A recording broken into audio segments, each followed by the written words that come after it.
Tainari, you all made it back. How did it go? The withering zone you reported has been taken care of. No need to worry. Huh. Wait, is that? Oh no, Hypatia!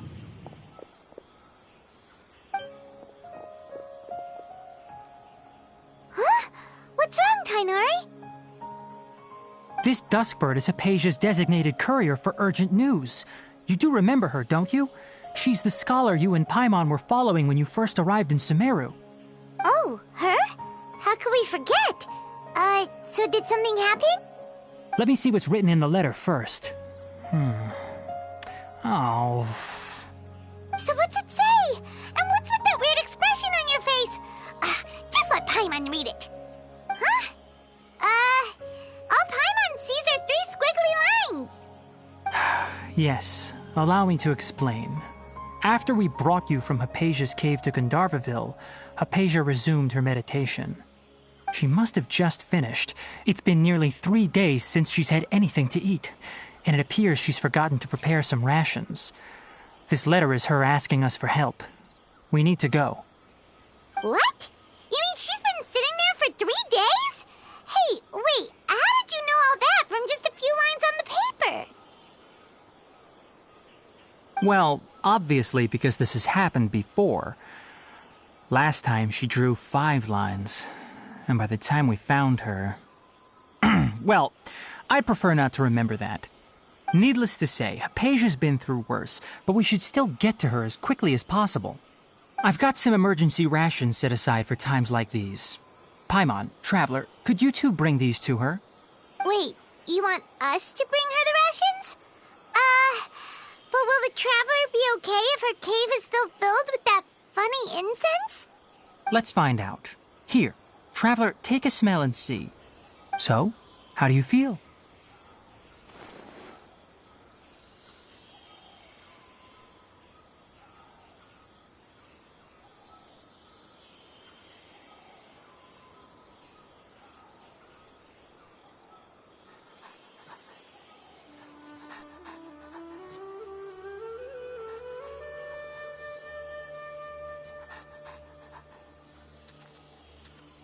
Huh? Really? You're not feeling even a little drowsy? But wait, how'd you know that he'd be okay this time, Tainari? Back when we were clearing the withering zone, I observed that he could adeptly manipulate the dendro element. I knew then that he would be fine. And if I may ask, when I was telling you two about Irminsol's ley lines, was what I described similar at all to what you saw while you were unconscious? That's correct. Those weren't hallucinations at all. Though I don't intend to apologize for deceiving you. Because what you saw is of significant importance. Not just for the nation of Sumeru, but the entire world of Teyvat. My forefathers were shown much favor by Greater Lord Rukkhadevata. We took an oath to protect this nation together with her. Now that that duty has fallen to me, it was part of my responsibilities to ascertain whether you could be entrusted with the fate of Sumeru. Now, after seeing you in action with my own eyes, you have earned my confidence, and I no longer feel the need to hide any secrets from you.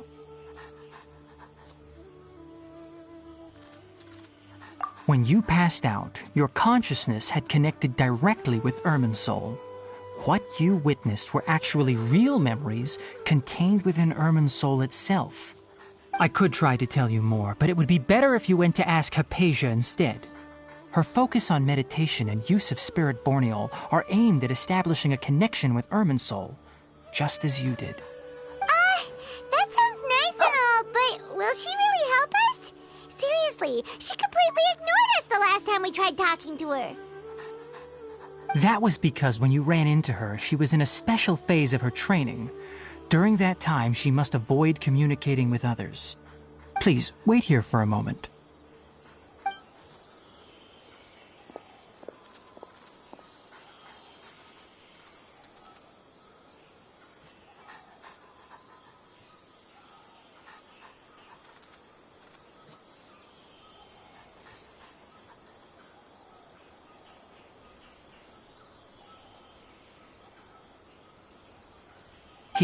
Take these. It's a meal I packed for Hypatia, as well as some other ingredients. I'm sure it'll come in handy. Also, here's a letter that I would like you to give to her. Just show it to her and she'll answer any questions you may have.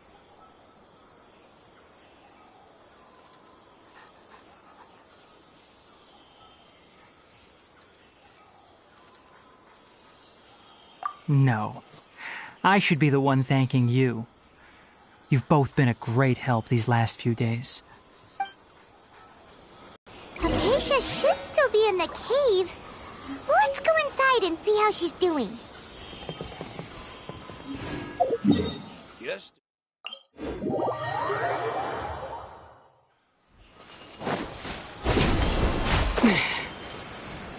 Hypatia should still be in the cave. Let's go inside and see how she's doing.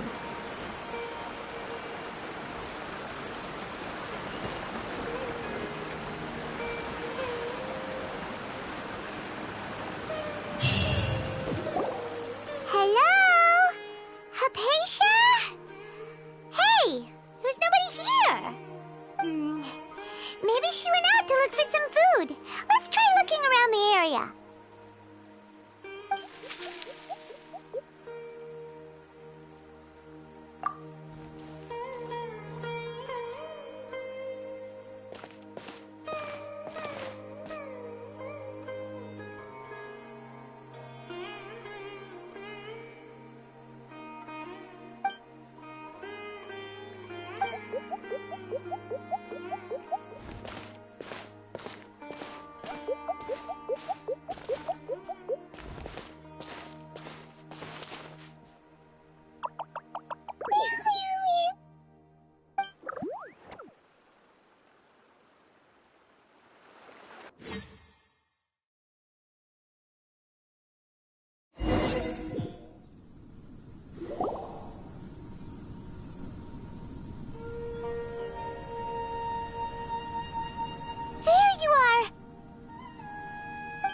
Hypatia! So hungry. Eat. There's no way we can get her to eat in her current condition. Huh? Wait. Why does it look super foggy outside?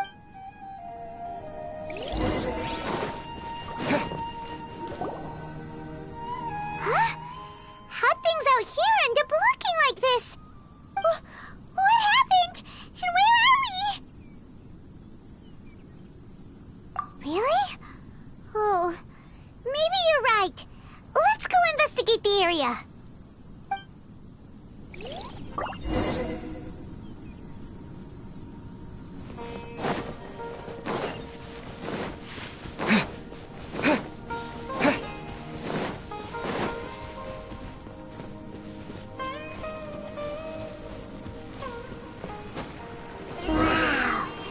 This is huge! Paimon knew there's something off about that cave.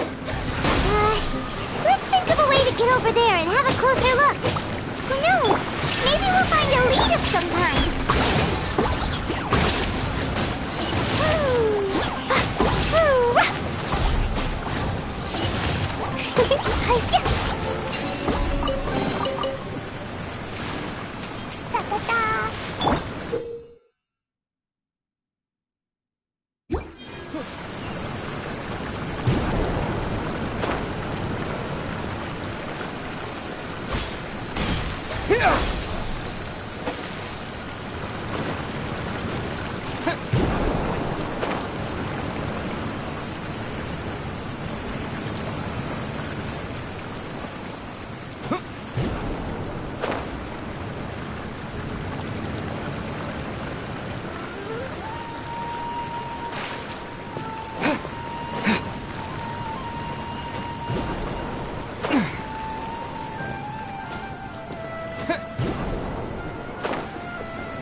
You're picking on me! It was an accident. I want to go home now.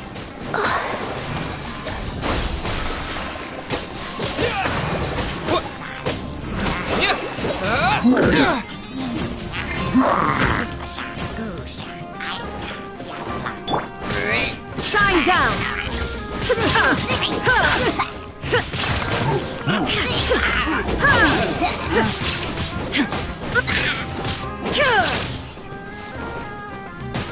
Torn to oblivion!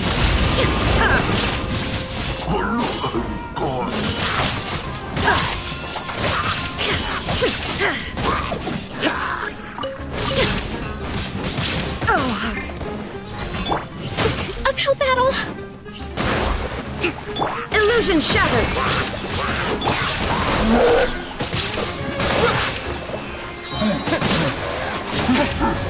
Spring forth!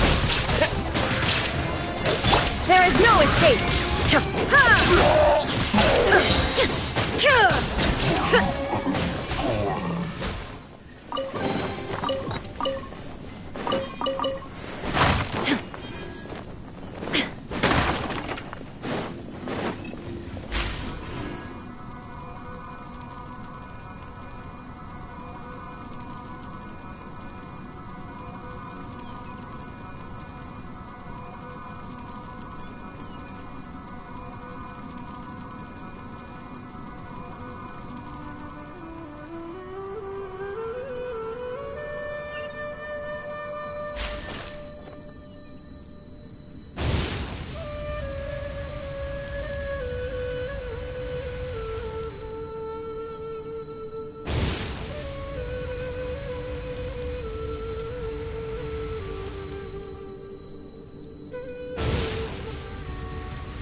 What is going on here?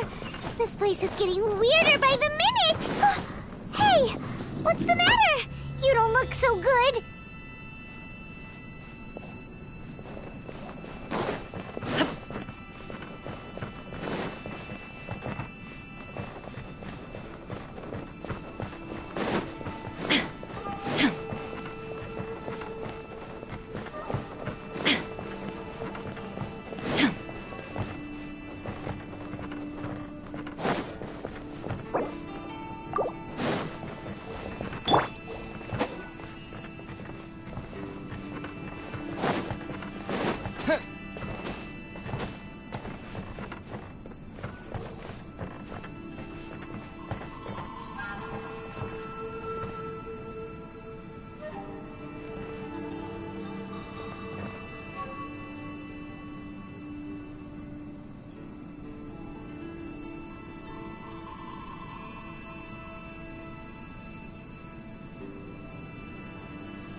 Scatter!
Well.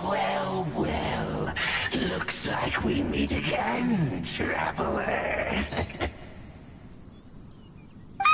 The Abyss Herald! What are you planning to do in this strange place? Strange place. Plotting. You needn't worry about such things. They don't concern you.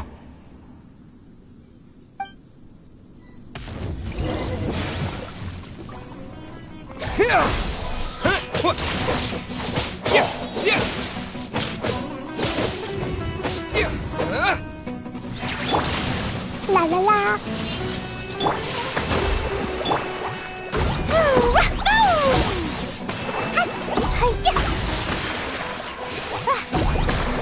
Shine down! Boing, boing, boom! Pew! Scatter! Yeah! Yeah!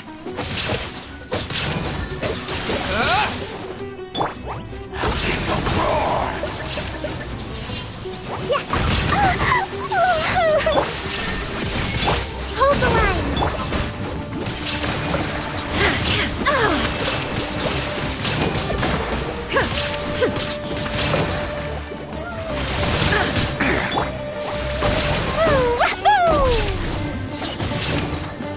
Boing, boing, boom! Propagate! What? Yeah!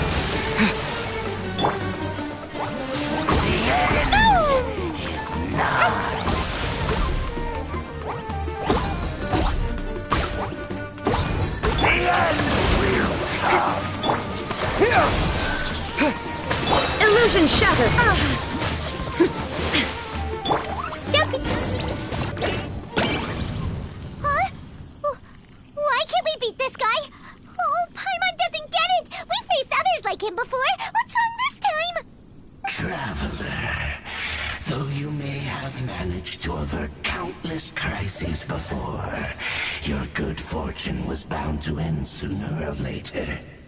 It's time you realize how weak and powerless you really are.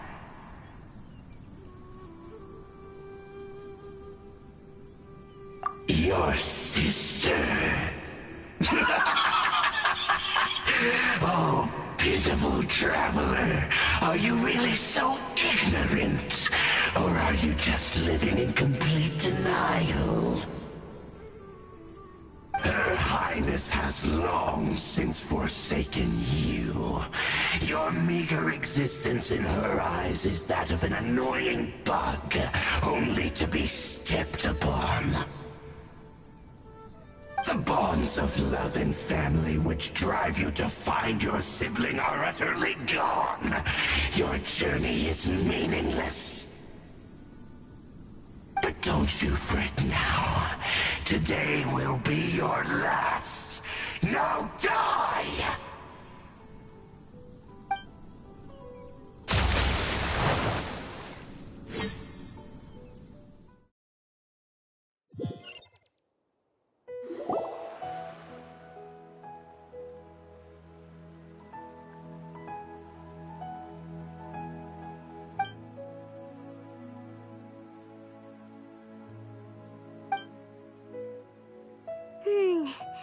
What do we do? We haven't seen Hypatia anywhere out here. Oh, there she is! Quick, let's see how she's doing. So sweet. Well, the good news is that she's still conscious. Hey, why'd you drop her food on the floor like that?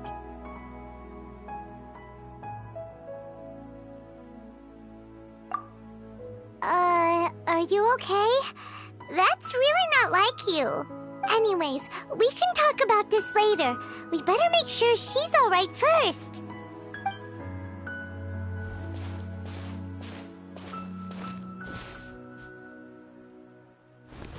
Whoa, wait a sec.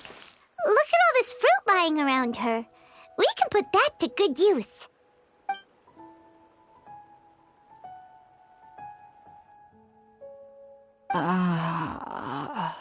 Who is there? Tainari, is that you? Huh?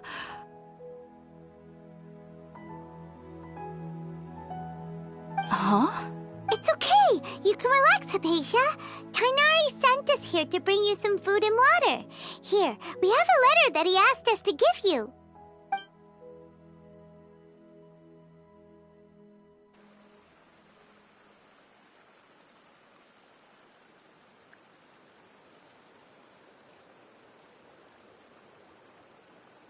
I see.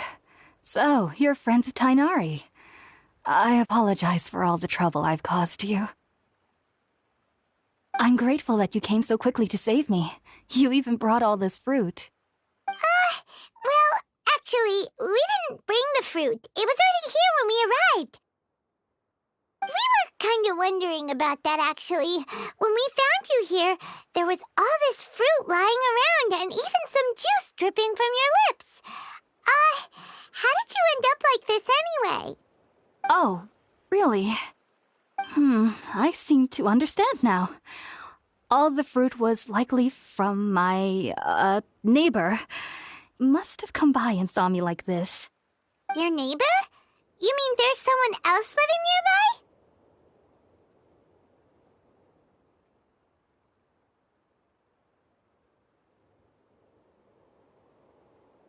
Oh? So you're able to see them too?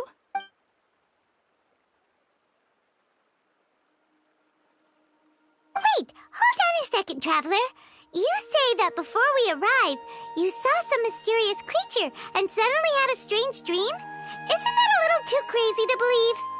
No, I actually do believe what the Traveler is saying. I myself had a similar experience once before and ended up scaring my timid little neighbor here. You needn't worry. They mean you no harm. They only dragged you into the dream because they hoped to buy themselves a little time in order to scurry away. So, Hypatia, just what kind of creature is your neighbor exactly? I'm not sure what it's called, to be honest. But I do know that they have some sort of deeper connection with the Dendro Archon. I know this because the first time I saw them was also the exact day my consciousness was able to form a connection with Irminsul. Even after I opened my eyes and stopped meditating, my heart was still pounding, and my mind was racing with all the knowledge that I had touched. And at that very moment, I suddenly noticed a small figure at the opening of the cave. In my curiosity, I began to walk over to the creature. They must have already been used to me living in the cave, because they didn't seem to mind me approaching them. They just kept doing whatever they were up to. It wasn't until I crouched down next to them that they suddenly realized that I could see them. Oh! And then? And then I had a dream. By the time I came to, they were nowhere to be seen. I was convinced they'd never show up again. But sure enough, I saw them nearby a few days later. And they weren't alone. I feel like they aren't as afraid of me as the first time I approached them. But I never would have expected them to save me.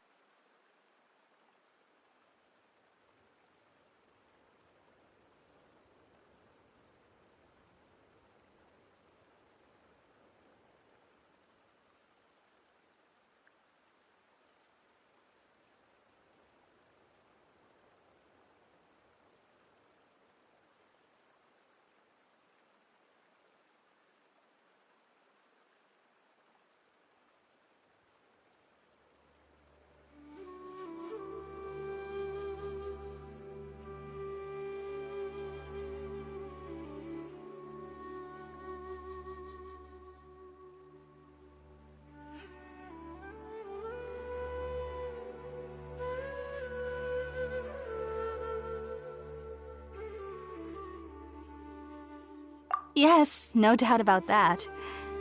By the way, Tighnari mentioned in his letter that you had questions for me regarding Irminsul.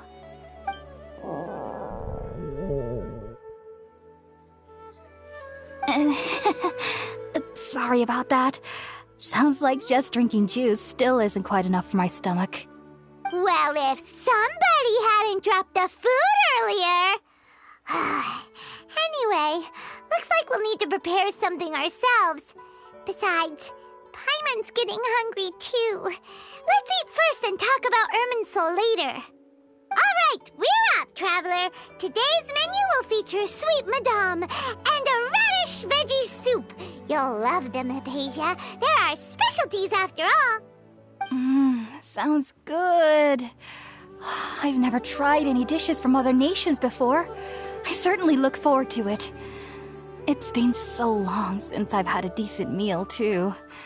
To be honest, the last time had to be when Tighnari came to visit.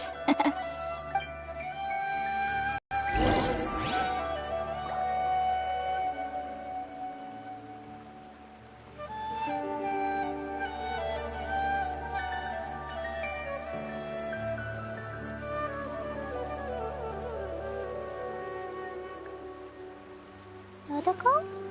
Dodoko, where are you?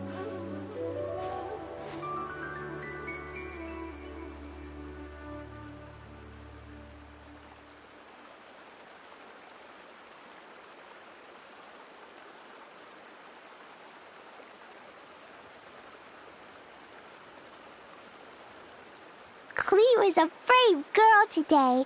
I found a really weird-looking lizard. Want me to show it to you?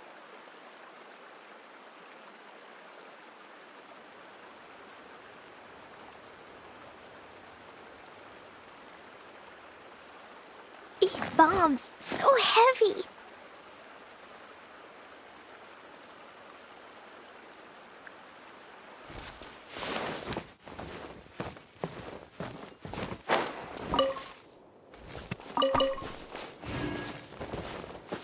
La la la. Are you already finished cooking?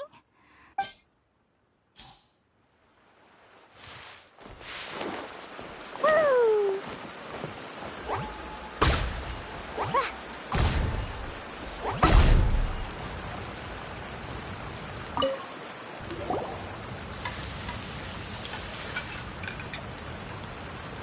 All done! Let's use the empty box that Tighnari gave us since we already washed it. Oh, it smells amazing! And the box is a nice touch, too! Let's go serve this up and start eating with Hypatia!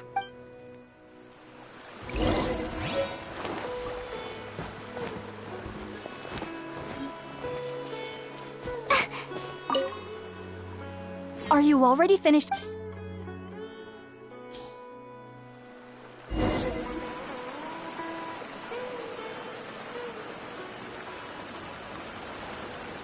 Even though everything you mentioned was in Tighnari's letter, it's still hard to believe you were able to connect with Irminsul immediately after smelling Spiritborn eel for the first time. It took me nearly 3 years before I could do so. And everyone at the academia even lauded me as a genius. You should know that some researchers spent their entire lives without ever successfully connecting with Irminsul as you have. So why does this incense allow people to connect to Irminsul? The ingredients used to make spirit-born ale primarily consist of plants created by Greater Lord Rukkhadevata. These special ingredients are conducive to heightening our senses to the Dendro Archon's power. Since the root of the Dendro Archon's power lies within Irminsul, we can occasionally tap into her powers to peer into the depths of the earth.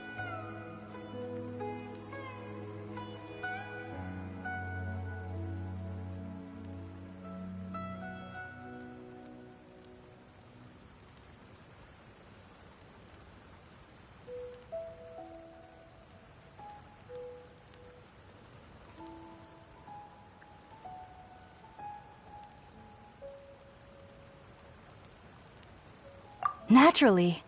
Anyone who can establish a connection with Irminsul in their first ever attempt must be a person of great understanding. Makes sense. But Paimon's got a question. Why was he sensitive to the smell of those plants for such a long time? That was primarily due to his body's unique constitution. Stimulated by the incense, he could perceive the Dendro Archon's power and experienced a sensory overload, hence the adverse reactions. Taking in any scent similar to the ingredients of spirit-born ale would cause adverse effects. Not to worry, though. It appears you've already fully recovered. Technically, your body should still be sensitive to the powers of the Dendro Archon, but unless you're using intentional meditation techniques, the scent of spirit-born ale should no longer trigger such reactions. Whew. Well, that's a relief. I must admit, I am quite envious of your abilities.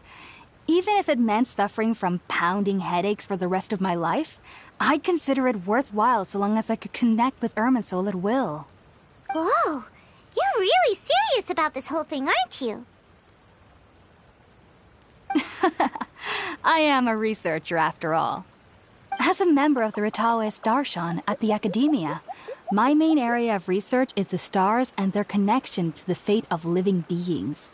But there is still so much we don't know, especially regarding the mysteries that lie in the starry skies. Which is why I must turn to the all-knowing Irminsul for answers. If only my perception wasn't so limited. Unfortunately, I cannot guarantee that my every attempt to attune with Irminsul will be successful, or that doing so will leave my consciousness intact. I am currently in the stage of training known as Satyavada life. Many researchers in Sumeru have lost their minds while seeking to attune with Irminsul during this stage. Sages have said that Irminsul contains divine knowledge, and touching such knowledge without the proper preparations and abilities will only lead to one's mind caving in on itself. That's why we meditate alone. We need to ensure that our minds will be calm while minimizing the possibility of involving anyone else. Whoa, so knowledge from Irminsul can be super dangerous. Aren't you afraid of the risks, Hypatia? Of course I do. Especially during nights that are pitch black with no moonlight, and dead silent without even the sound of insects. However, I've been feeling better as of late. I don't get as scared anymore knowing that I have a little neighbor living nearby. I believe that being able to see them is a sort of blessing from the Dendro Archon.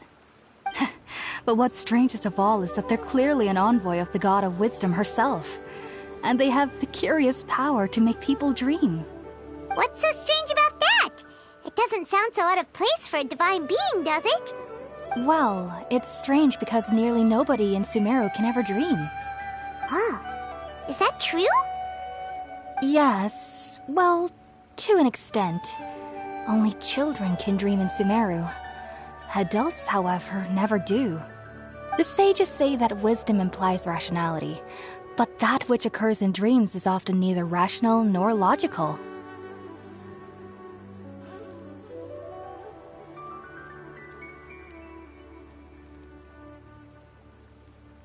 Yes, if one struggles with anxieties, those emotions could influence their dreams. The fact that the people of Sumeru do not have dreams is seen as a blessing by the sages. They believe that Greater Lord Rukkhadevata, the god of wisdom, is keeping us away from the foolish delusions you encounter in your sleep. I was born into a family of scholars in Sumeru City. Ever since I was a child, my parents would always tell me that I'll know I've grown up once I stop dreaming. I studied hard, enrolled as a student in the academia, and went on to become a researcher. Sure enough, I never dreamed again. But then, on the day I scared the little Aranara, I suddenly saw a dream again. It was incredible. Though I don't exactly remember what I saw, I clearly recall the feeling. I suddenly felt like I was a child again. Back then, I was foolish and ignorant as any youth would be, but I was free of fear. Maybe dreaming isn't as bad as we've made it out to be. Just be sure not to speak of this if you travel to Sumeru City. They'll look at you as if you've lost your mind. So, do you have any thoughts about the things he saw when he connected with Irminsul? Sorry. I'm afraid I don't have any answers as of now. All I can say is that what you saw is a memory contained within Irminsul itself. World forget me. What could that possibly mean? If only I could ascend past Satyavada life and begin Paripurna life, I might have some more answers for you. If you two are ever in the area again, please be sure to come and see me.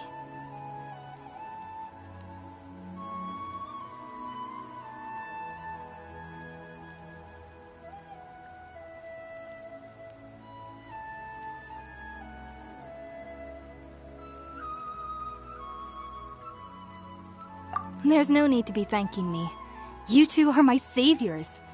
Besides, I'm already looking forward to tasting some more of your cooking. Now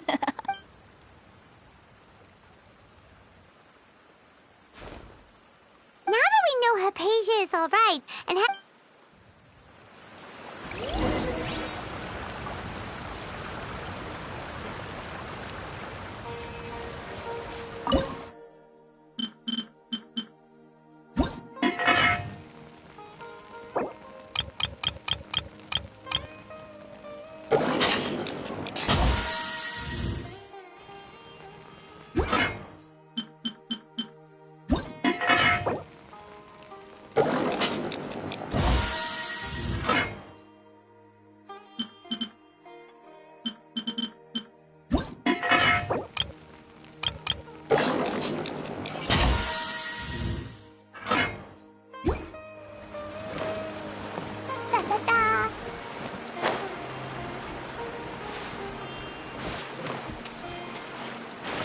la la la.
Do you want to come fish blasting with me? I'll get grounded for a whole day, but it's way worth it because the fish tastes so good.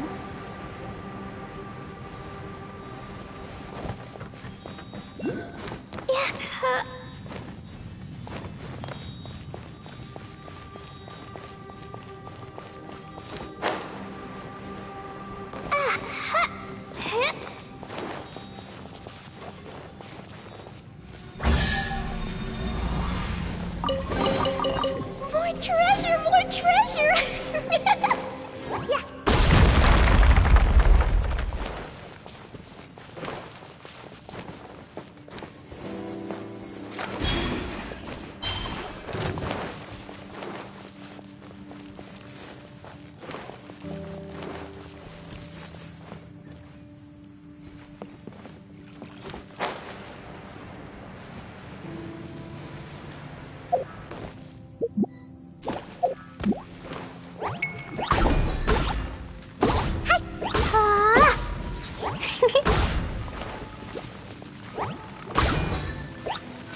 La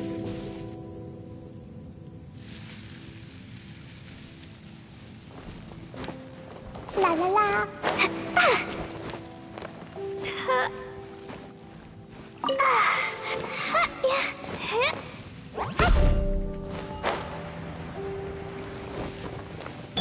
There is no escape!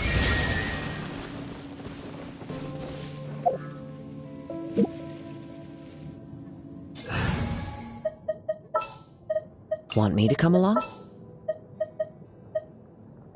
As you wish.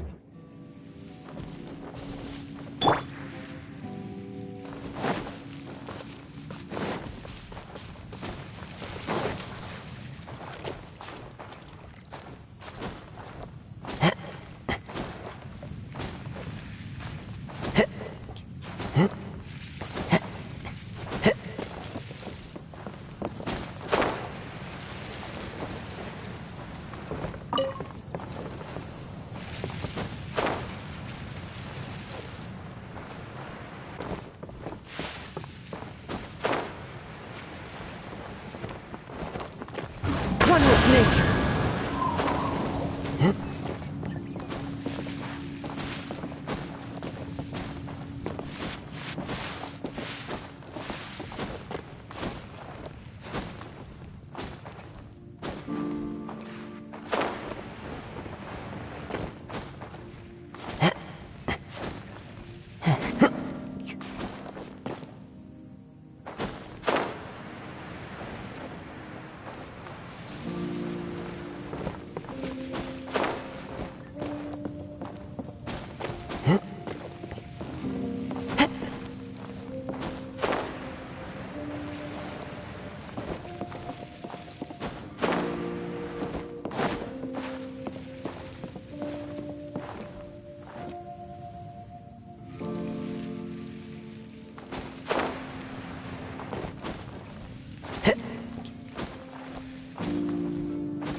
Time to go.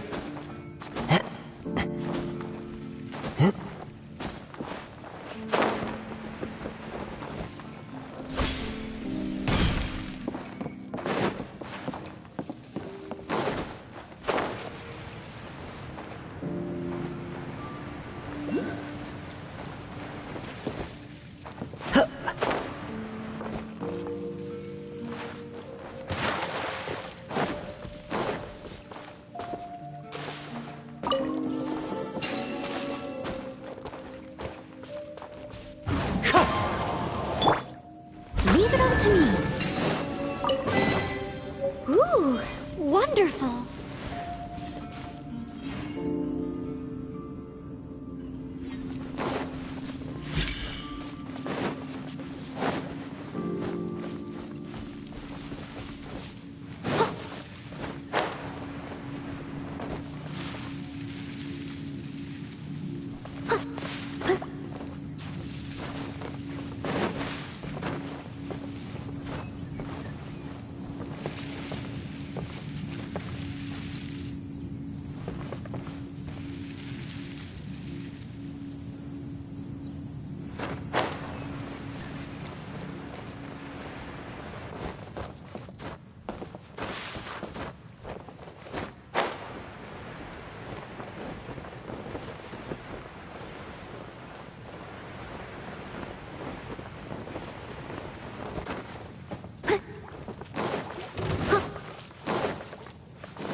Take heart.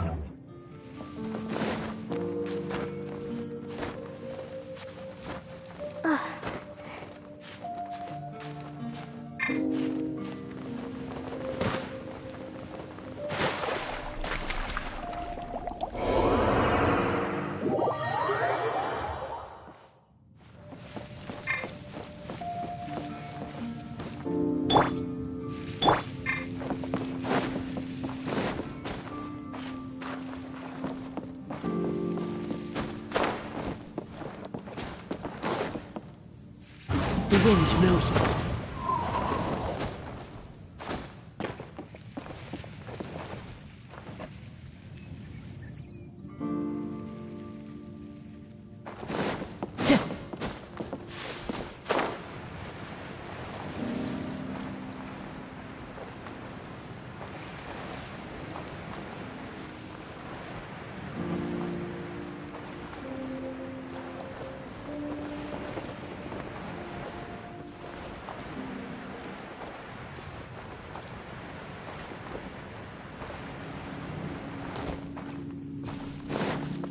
Time to go.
Another test subject.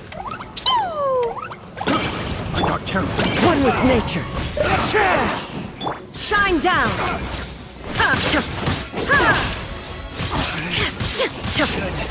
Replace my hammer. Take them. I have no need.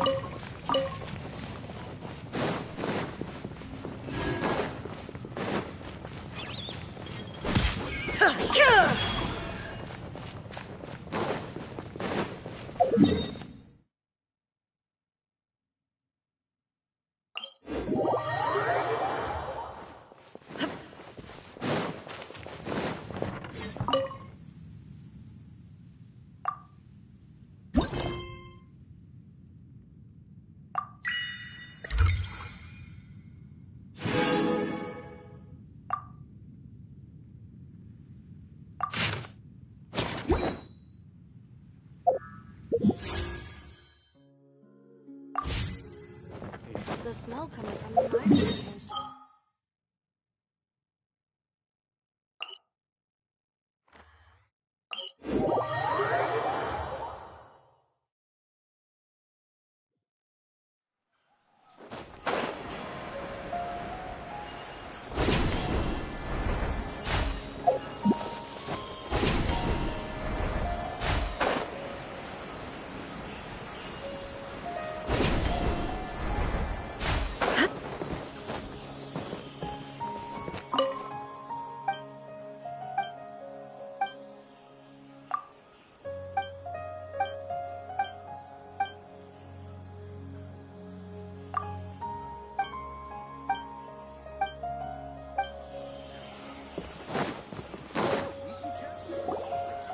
Think about it, Tainari. Refusing to join is tantamount to burying your head in the sand.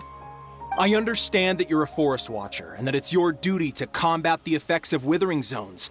But isn't it evident that such work is not a lasting solution to the problem? As Sage Kage clearly stated, your presence and guidance in Sumeru City is pivotal in finding a cure for Irminsul. How could you possibly refuse? Keep your emotions in check, Gulam. Let's at least listen to Tainari's reason for declining. We're here to invite him to the Academia, not to cause a scene.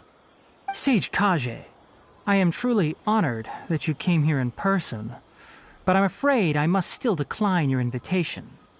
I am merely a forest watcher. How could the great minds of the Haravatat have any need of someone like me?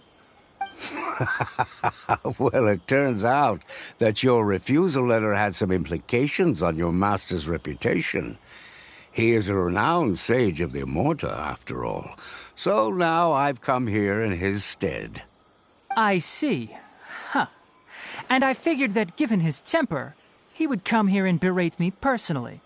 Tainari, your master is an integral part of this effort, and now he requires your assistance. And what exactly does my master need of me, Sage Kage?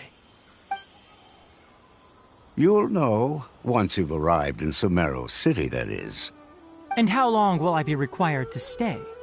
There's no definite answer as of now.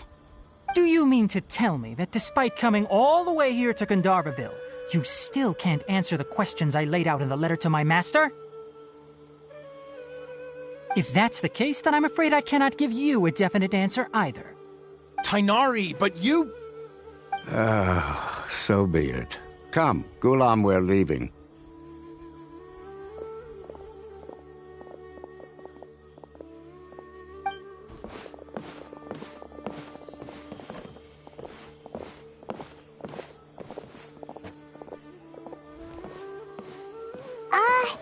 Tainari, what was that all about? It's nothing. Some people from the Academia wanted me to go to Sumeru City to assist them with a project, but I had to refuse on account of all my responsibilities here. But all that can wait. How did things go with Hypatia? It was quite the eventful trip, but the main thing is that she's safe and sound. She answered a bunch of questions for us, too. Very good. Now that the traveler has made a full recovery, there shouldn't be any reason for you to tarry here longer. I assume you will be heading to Sumeru City, correct? That's right! We want to meet Lesser Lord Kusanali and ask her for advice. Do you have any idea on how we can find her? Sorry. I'm afraid I don't have any advice for you there. Well, do you at least know anyone we can try asking in Sumeru City? Let me think. My trips to Sumeru City have been fairly short, and most of my acquaintances are researchers. How about this? I'll write you a letter of introduction that you can give to a researcher I know. He's from the Immorta Darshan and is adept at gathering information. Asking him might prove worthwhile. Also, when you enter Sumeru City, you'll probably end up receiving something like this item here. I'm not sure if it will ever come in handy for you, but maybe you can give it a try. Oh? What is it?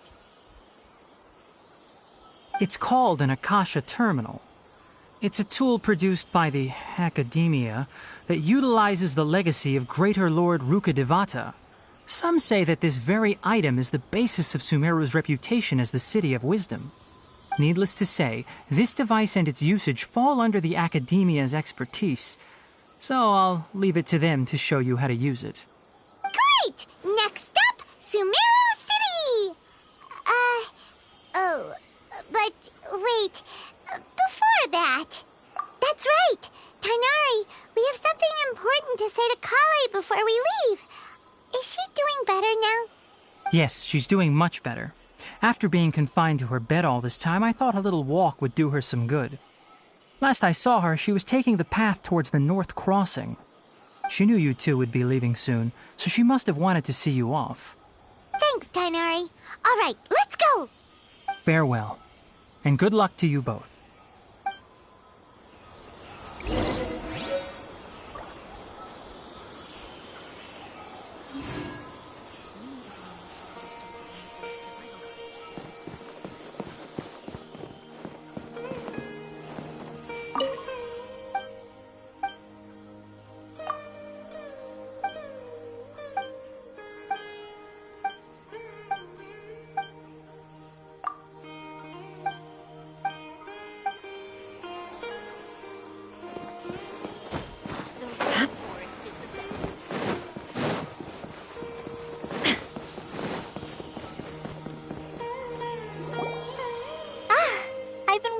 you two.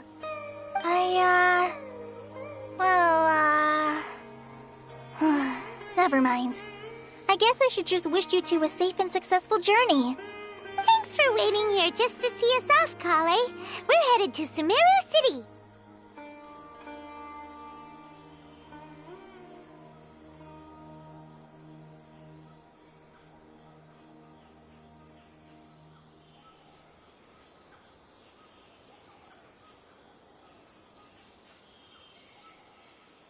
Don't worry about me. I can take care of myself. My condition won't be getting in the way of my duties. I want to be a forest ranger after all. It's up to me and the others to protect the rainforest here. And, I'm sorry. I should have told you both about my condition when we first met. I just wanted you two to treat me as a normal friend, not some girl that needs your sympathy. But I guess now I understand that the most important thing is for friends to be genuine with one another. There's no need to apologize, Kale. We should be thanking you for trusting us enough to be your friends and sharing your past with us. We're probably still gonna worry about your condition, but that's because we're friends and we care about you. Thank you. That means a lot. Before you leave, I have something for you. Oh? What is it? It's my recipe for pita pockets. I told you that I'd give you a copy, remember? My handwriting is a little, messy, so please don't laugh. Yay! Thanks, Kale. Now we can eat those scrumptious little pitas whenever and wherever we like. I hope that whenever you eat them, you'll both remember your time here in Gandharvaville. Well then,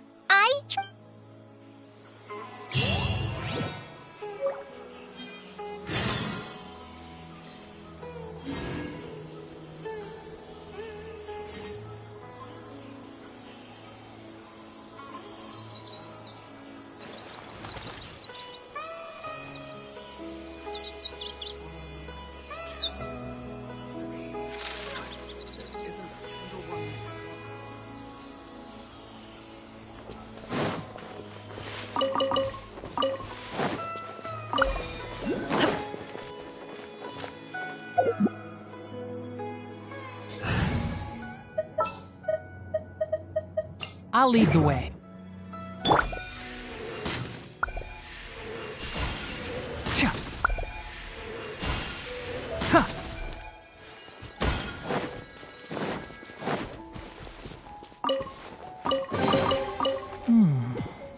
Why is there a chest here?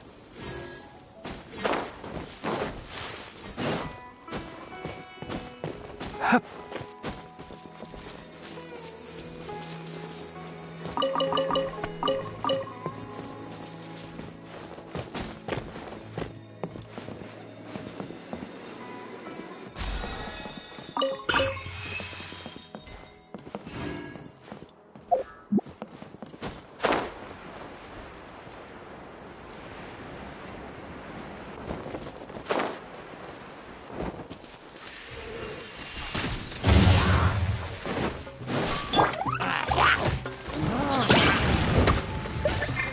There is no escape!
Why is there a chest here?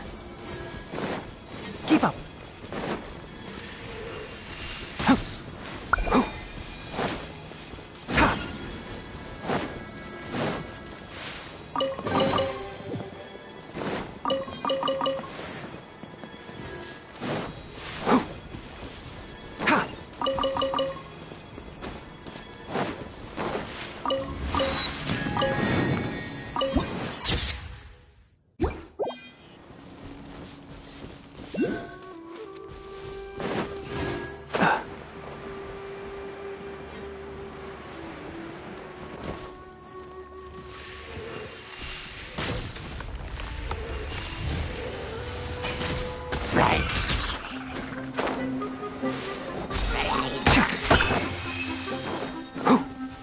Can't see?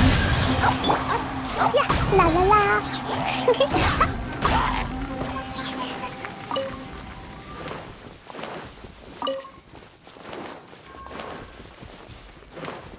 Da da da. Yeah.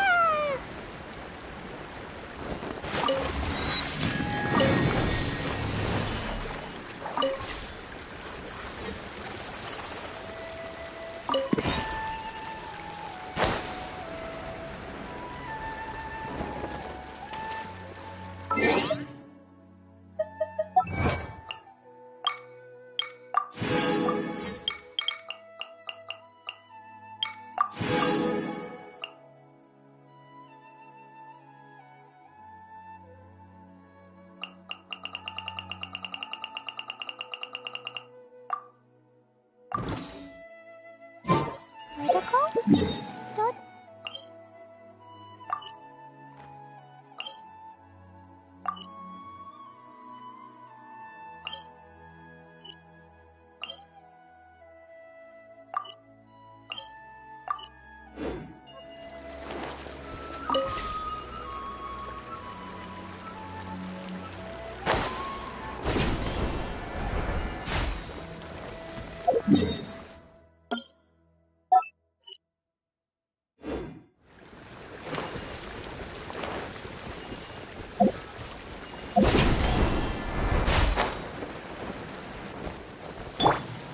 One with the forest.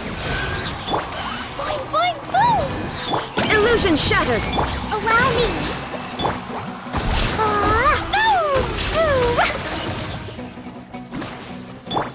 I hear everything! Ha! Gah! Can't see?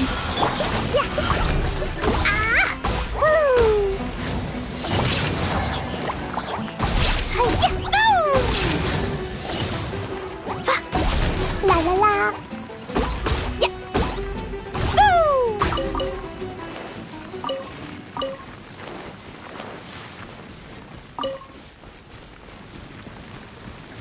Woo!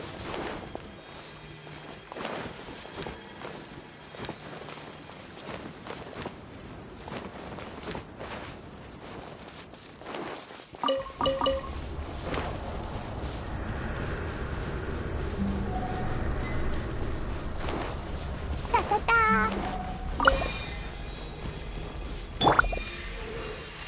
Gah!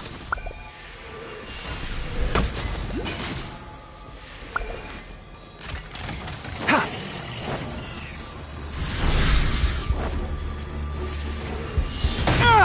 I'm not finished my research. La la la! Woo! Pew! La la la! Dumpty dumpty go!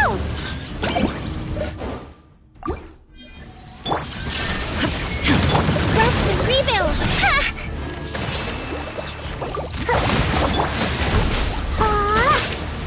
Yeah!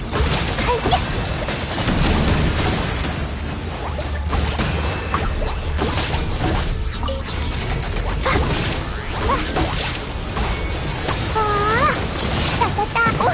Ouch! Pew!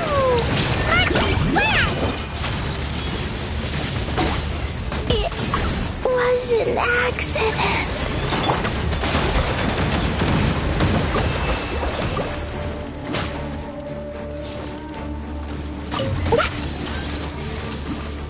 Billowing surge! Collapse and judgment.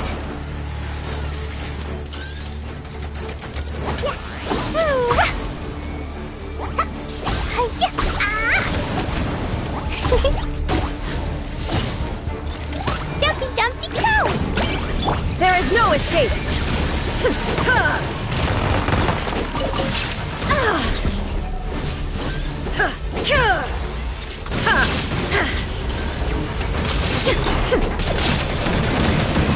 The mortal plane of fleeting fury.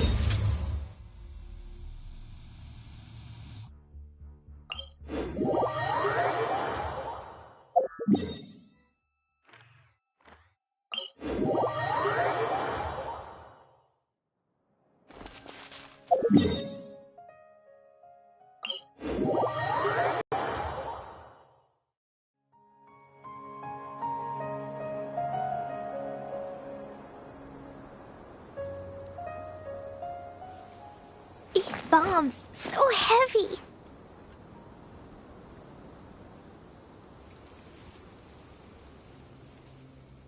Woo!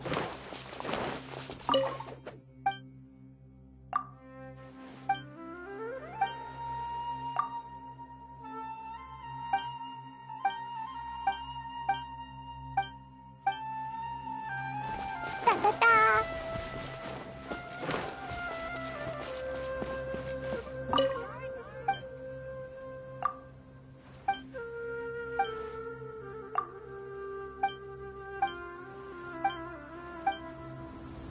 La la la.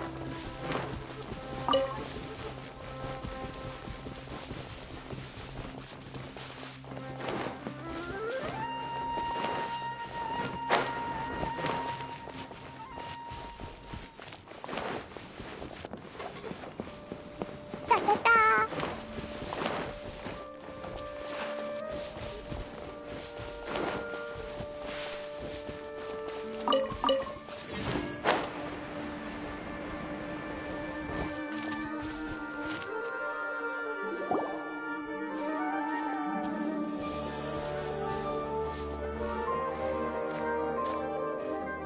Sumeru City!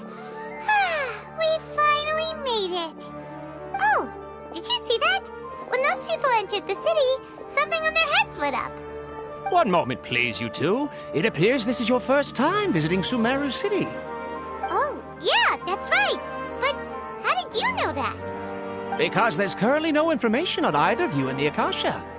But no need to worry, that won't prevent you from entering the city. In fact, the Academia conveniently provides each traveler to Sumeru City with a device. Perhaps you two have heard of the Akasha before. It's our beloved Greater Lord Rukkhadevata's lasting legacy, a treasure trove of collected knowledge. After centuries of tireless research on the Akasha, the Academia created one of its most ingenious inventions, the Akasha Terminal. As long as you are within Sumeru's borders, you may use an Akasha Terminal to connect directly to the Akasha and access any knowledge you need. I should mention that due to technical limitations, the operation of Akasha Terminals will be much smoother and more effective in large cities such as Sumeru City and Port Ormos. Oh, so this is the thing that Tainari was telling us about. It sounds pretty amazing. You two are quite fortunate. Until recently, it was standard practice to only issue Akasha Terminals to outlanders who spent an extended amount of time in Sumeru. However, this policy was recently changed, and now all travelers are issued one upon arrival. Here are your Akasha Terminals. Please handle them with care. It kind of looks like a leaf.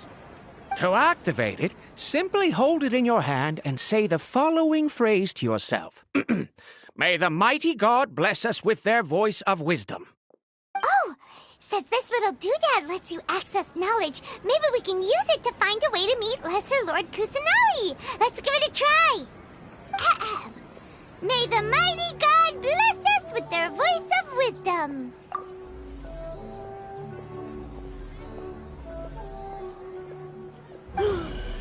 Whoa! Just now, something clicked, and Paimon suddenly knew how to use this thing. It seems all we need to do is concentrate on what we want to know, and bam! You get it. Oh, that'll come in real handy. Exactly. That is the power of the Akasha. And with that, let me officially welcome you both to Sumeru City. May the wisdom of the Dendro Archon always be your guide. Okay, now that we're in, we can check the Akasha about Lesser Lord Kusanali. Let Paimon try. 500 years ago, the sages found a newly born deity from within some scorched ruins. The deity now resides in the sanctuary of Suristana. Seems pretty similar to what Kali was telling us. Okay, next, let's concentrate on asking how to meet her.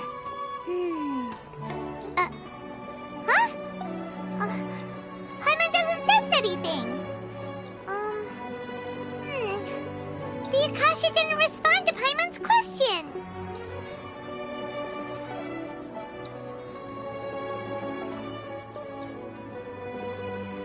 Oh, come on! Focusing on question feels like when you have something you're trying to remember and it's on the tip of your tongue, but you just can't think of it. Ugh, Paimon's brain is exhausted.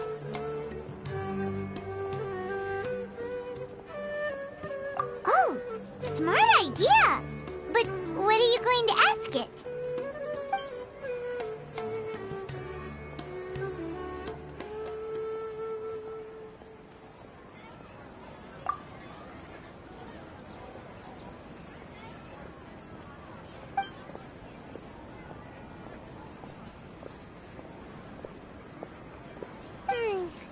You too? Well, glad it's not just Paimon.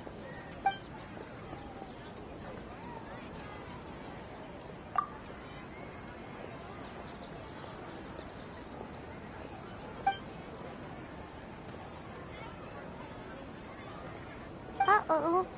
Paimon's getting all teary-eyed all of a sudden. It feels like the people of Sumeru really missed their Archon.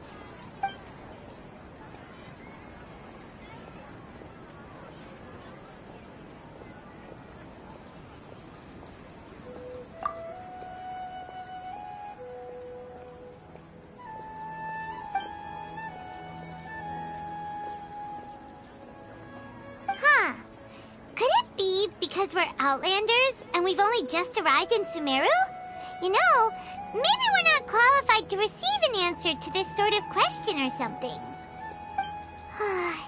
Well, seems no matter which way we try, we can't find anything that'll lead us to Lesser Lord Kusanali.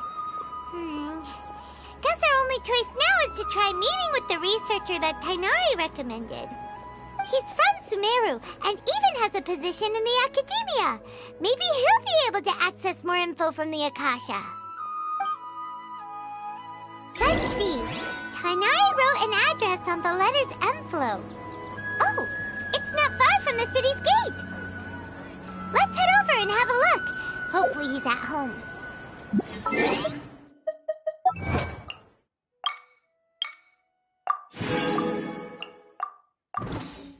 Cleo is a brave girl today. I found a really weird-looking lizard. Want me to show it to you? La la la.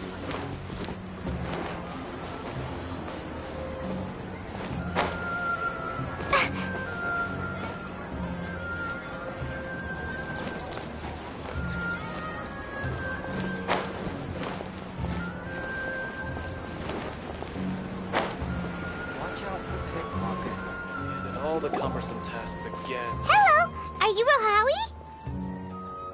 Yes, that's me. Can I help you? Great! You see, Tighnari sent us here and...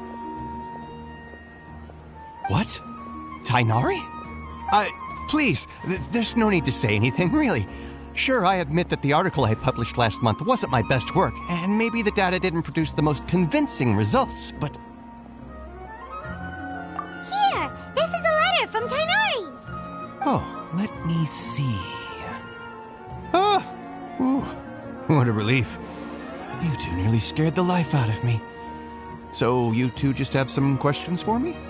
Seems even Tighnari acknowledges my innate ability for procuring information.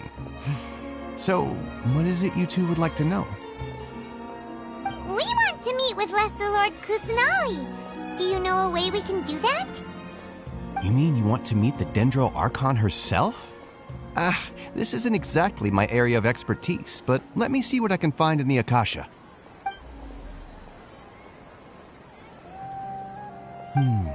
Sorry, the Akasha didn't respond to my query. What? You too? But what about your abilities for getting information and all that? Paimon was sure you'd be able to access more info than we did. Well, as I said, this isn't my area of expertise. I am but a lowly researcher, so the Akasha doesn't see a need for me to know more about the Dendro Archon. All I know is that ever since Lesser Lord Kusanali returned to Sumeru, she's never left the Sanctuary of Sorasthana or made a public appearance. Huh. Didn't expect her to be such a mysterious figure. The Dendro Archon is somewhat of a recluse. Perhaps she just doesn't want to entertain visitors, which would explain the lack of information in the Akasha.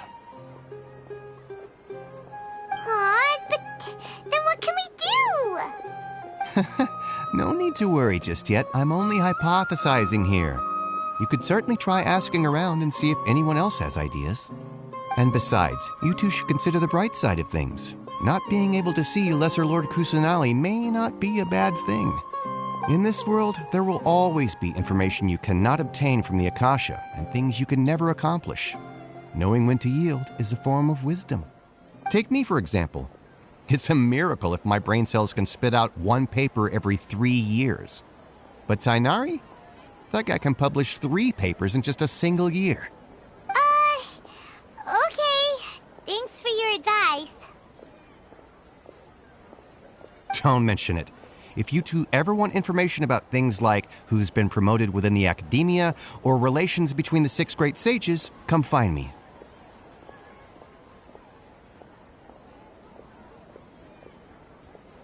Hey, come on. This is a survival skill at the academia.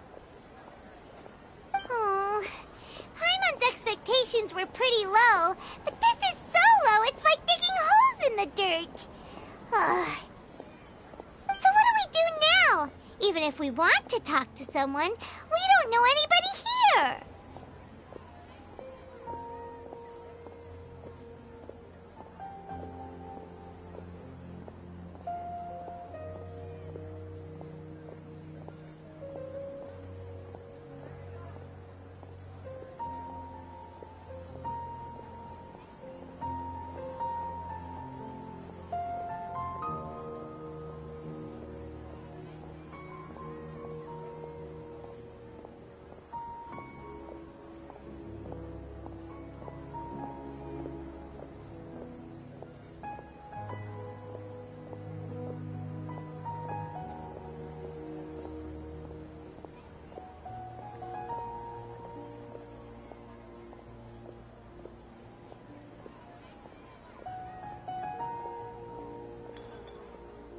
Huh?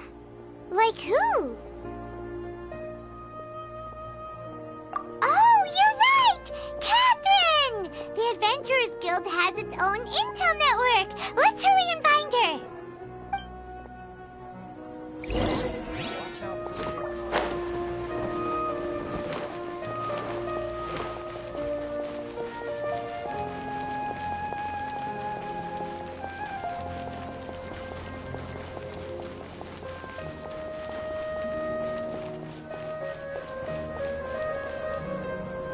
Ad Astra Abyssosk.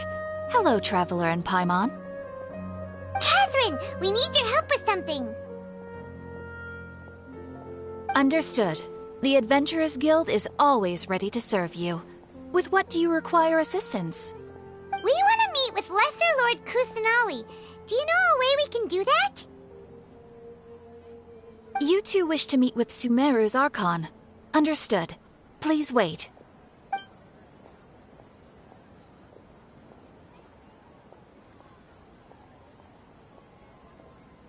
I apologize, but I am unable to call up any relevant information in the Akasha. I'm also unable to locate any pertinent information in my personal memory. Aww, another dead end. Well, if Catherine can't help us, then we really don't know anyone else to ask now. Please do not worry. I may know of someone who can help you two. In Sumeru, the Adventurers Guild does not serve as the vanguard of information. Rather, there are numerous active mercenary groups collectively known as the Eremites. They take on various contracts and work all across Sumeru, so they naturally accrue intelligence. An Eremite brigade called the Corps of 30 is in charge of Sumeru City's defenses. Not only are they the oldest brigade, but they are responsible for managing and coordinating the affairs of all other mercenary brigades. Corps of 30? What a weird name.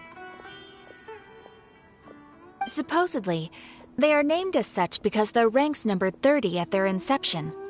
Asfand, an advisor with the Corps of 30, maintains good relations with the Adventurers Guild. Though he's already retired, he and his words carry great weight within mercenary circles. If you'd like to get in contact with him, you can find him at the Corps of 30's headquarters, the Citadel of Rexar. You're welcome.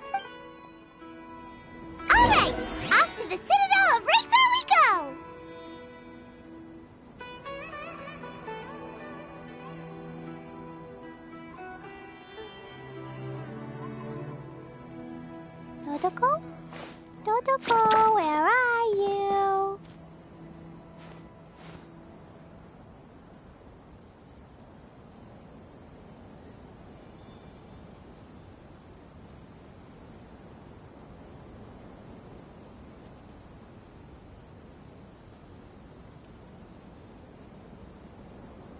Do you want to come fish blasting with me?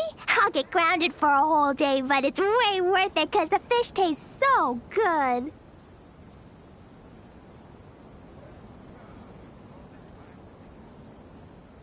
These bombs, so heavy.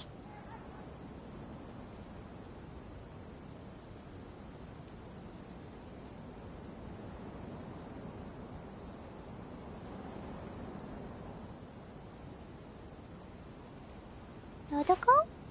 Dodoko, where are you?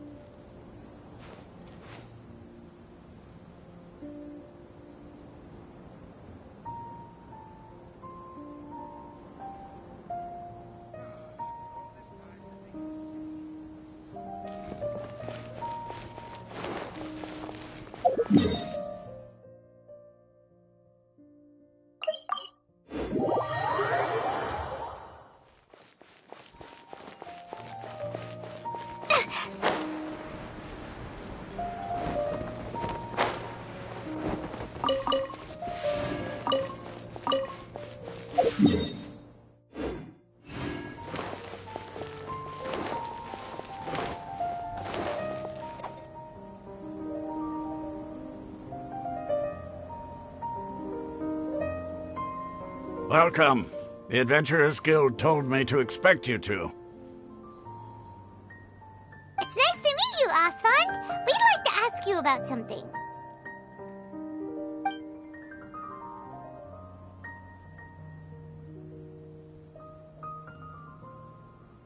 I see. So, Catherine's the one who sent you this way.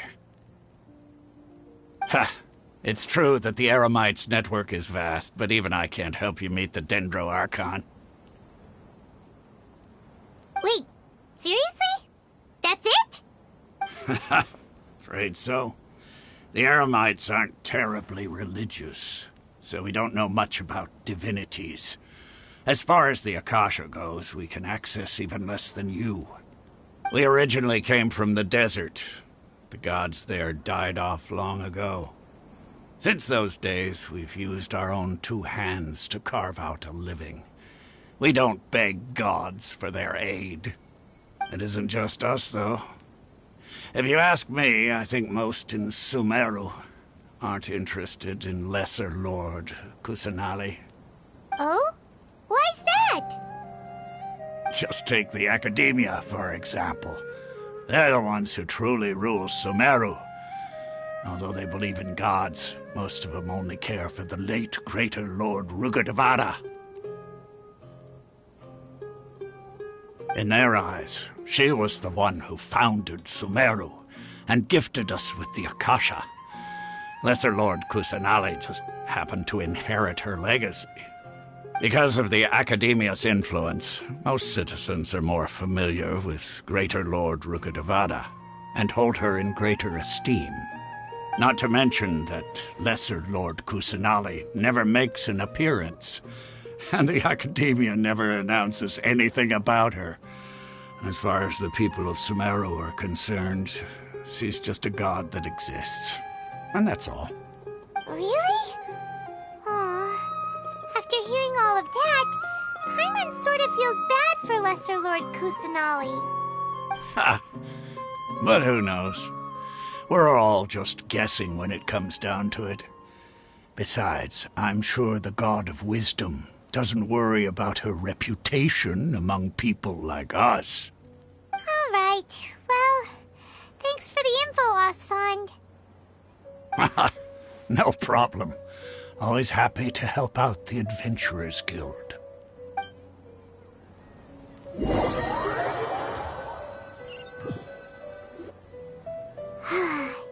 Seems Asfand was right about most people's attitudes here.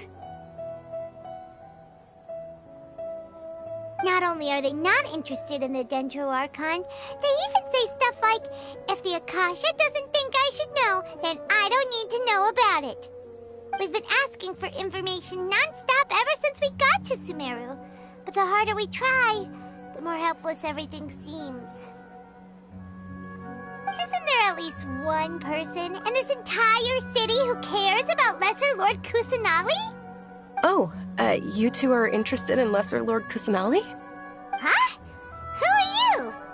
From the sound of it, you two are Outlanders who recently arrived here. You've been asking around for information on Lesser Lord Kusanali, right? Oh, I'm sorry. I forgot to introduce myself. I'm Dunyarzad, one of Lesser Lord Kusanali's faithful followers. Whoa, really? Then do you know how we can meet with her? I'm afraid I can't help you with that. But your conversation earlier did happen to remind me of a legend about the Dendro Archon.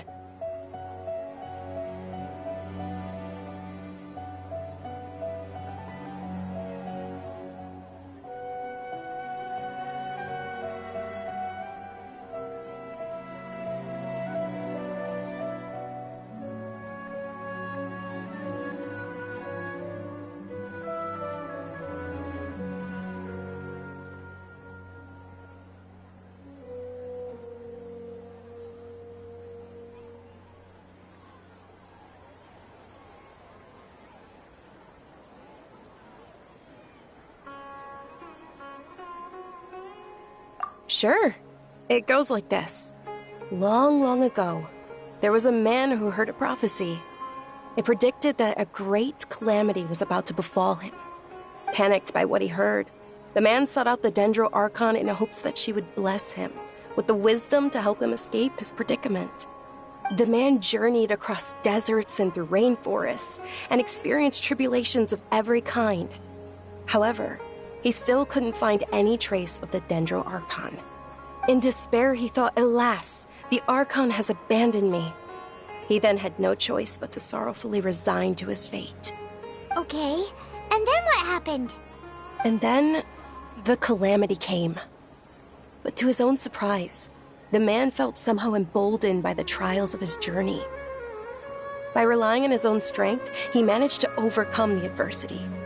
At that moment, a bird perched upon his shoulder. This bird was, in fact, an avatar of the Dendro Archon. She said, "O Archon Seeker, do you now understand? She and her wisdom have long been found by you. Along your journey, we were in every flower and blade of grass, every ray of sparkling sun, and every breath of dancing wind. So long as you continue to think and ponder, we'll be wherever you go."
Feels all warm and fuzzy inside after that. In a way. It seems like this story is also one of the Dendro Archon's avatars. Dunyarzad, since you worship Lesser Lord Kusanali, can you tell us anything else about her? Of course. So did you two know that, I'm terribly sorry, but it seems something's come up now. Let's chat another day.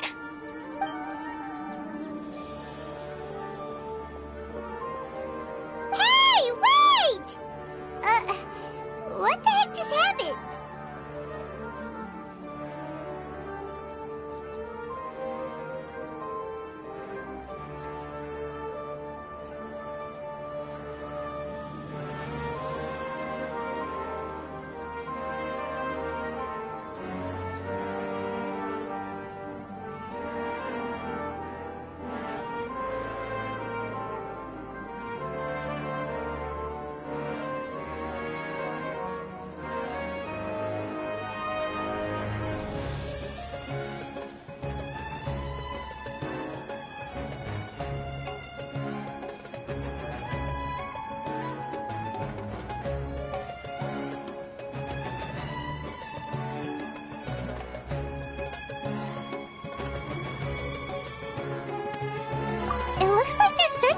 someone. Dunyarzad was acting super nervous just now. You think they're looking for her? This stinks! We finally managed to find a lead about Lesser Lord Kusanali! We can't let them get in the way now! Let's see if we can get rid of them. Then we can catch up with Dunyarzad! Hey, have you two seen a brown-haired girl wearing a purple top and a long blue dress? We're looking for her. Did she have bandages wrapped around her wrists? Yes, that's her. Did you see which direction she went? Yeah, she went that way. Quick, after her!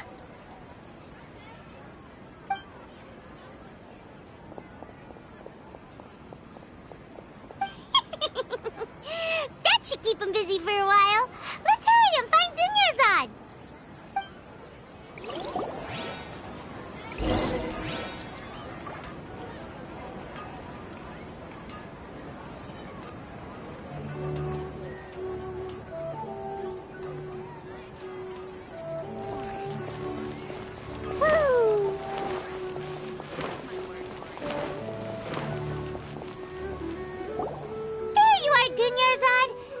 You might have been long gone by now.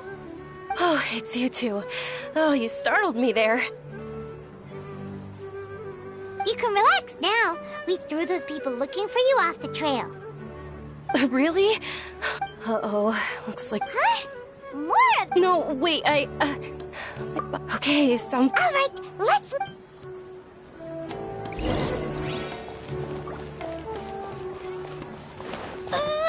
La la la. Woo! La la la.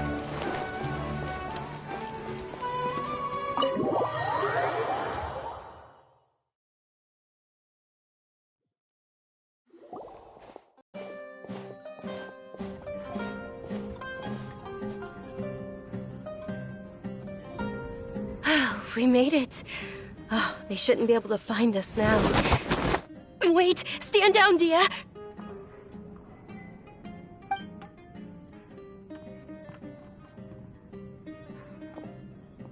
My lady, who are these two? They're travelers that I met on the street just a moment ago. They happened to notice that you were all searching for me, so they helped me hide. I see. In that case, you two should scram. There's nothing here for you.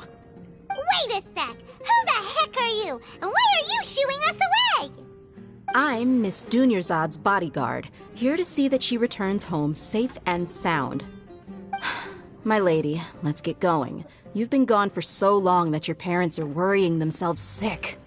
And if I refuse to go with you? It'd be easier for the both of us if you cooperated. But if you insist on not going, then I'll have to carry you like a sack of potatoes. Hey! Dunyarzad already said she doesn't want to go back. Why are you still pushing her? Stay out of this. You don't understand the situation. Sorry, my lady. Even though I'm your bodyguard, your parents are my employers. I have to answer to them. How much? Wait, what? How much more do I have to pay you to become your employer? So you never listen to my parents ever again. Double? A triple? Give me some time and I'll get that much. My lady, this isn't about Mora. I don't know what you think of us Eremites, but let me say this. I like Mora, but I'll never go against my principles. That's why I'm here looking for you. Sure, it's an order from my employer, but my conscience was also telling me it's the right thing to do. And knowing your health, carelessly running around like this is gonna hurt ya. For the sake of those who love you, don't be stubborn. No, you're wrong. I'm aware of my limits, and I know what I'm doing. Honestly, the only people being stubborn right now are my parents. And I know perfectly well that it makes no difference if I'm at home or not. They still won't accept reality. And every time I bring this up, they just change the subject. Dia, you've been living with us a long time already. This should be old news to you. Dia, I know it hasn't been easy for Mother and Father, and I'm grateful for everything they've done for me. But there's someone else in this world I'm also grateful to. because she saved me. The love I have for her is the same I have for my parents. This is my life and my last chance.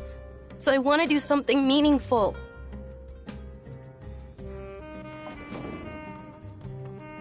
My lady, are you sure what you're doing now is meaningful? Yes, I'm sure. At least, it is to me. Fine, I won't ask you to return home anymore. But let me make something very clear. I'm only doing this because I respect your determination, not because I agree with you. Thank you, Dia. Sorry for being so rude just now. My nerves were acting up. And I even brought up your payment in such an offensive way. Don't worry about it, my lady. I did say that I like Mora. Besides, that's our next topic of conversation. Today's little excursion caused such a ruckus that every single bodyguard at the estate was deployed. It wouldn't be easy to hide things from your old man. Since this definitely won't be your last escapade, here's a little tip. You should at least make it look like your room and things are still in order when you leave. Also, you'll need someone to cover you for when you're out and about. So, I'll let you hire me, my lady. This way, everyone wins. As for the pay, let's say half of what your father pays me. We can settle the bill when we return to the estate. Okay, deal. Yay! Looks like they've reached an understanding.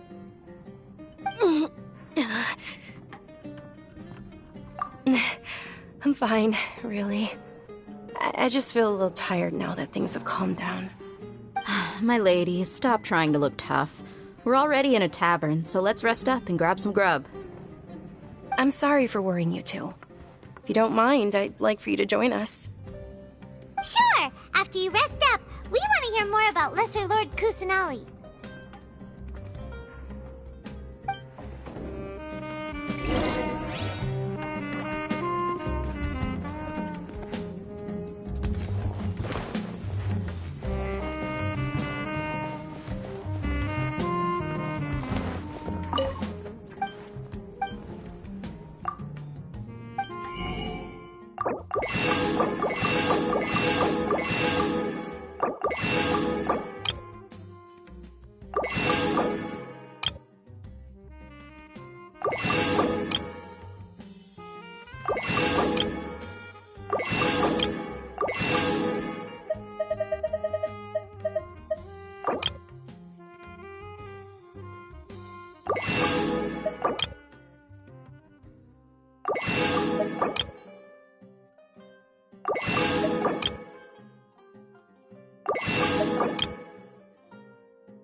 Your theory is just putting the cart before the horse.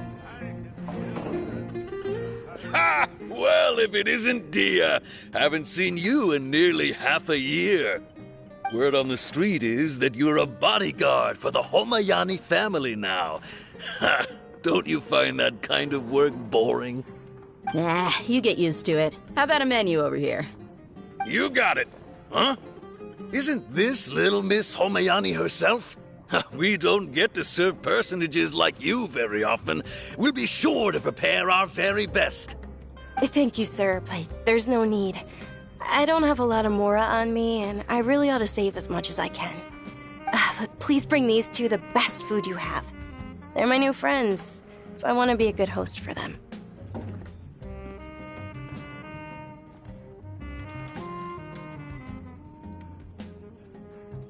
Yeah, we're already super grateful for everything you told us about Lesser Lord Kusanali.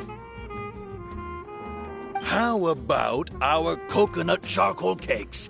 They're our signature snack, and they run cheap.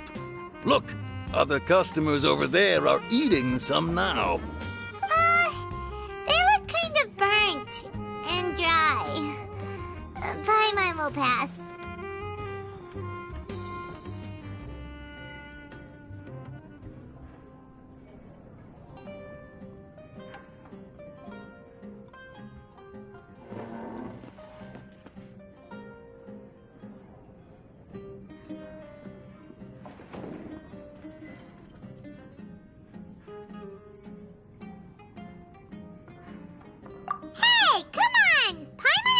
personal preferences too, you know. Dunyarzad, we asked a lot of people when we first arrived, and almost nobody was interested in Lesser Lord Kusanali. So, what made you want to follow her? Well, remember when you asked me if I knew how to meet the Dendro Archon? Even though I don't know how, I think I've actually seen her before. Huh? Really? Yes, it was when I was a child. At the time, my illness had kept me bedridden for the better part of a year. I was stuck inside and couldn't make any friends, and my parents did their best to find treatments for me. But even then, the Akasha didn't have any helpful information. My younger self no longer had any hopes or dreams. One flare-up was so bad that I was in a semi-conscious state for several days. Then one night, I woke up alone in my room. I was terrified. My body was paralyzed. Even if I cried, there was no sound. At that moment, an ethereal voice spoke in my mind. Dunyarzad, don't be scared. You don't have to cry. Dunyarzad, don't be scared.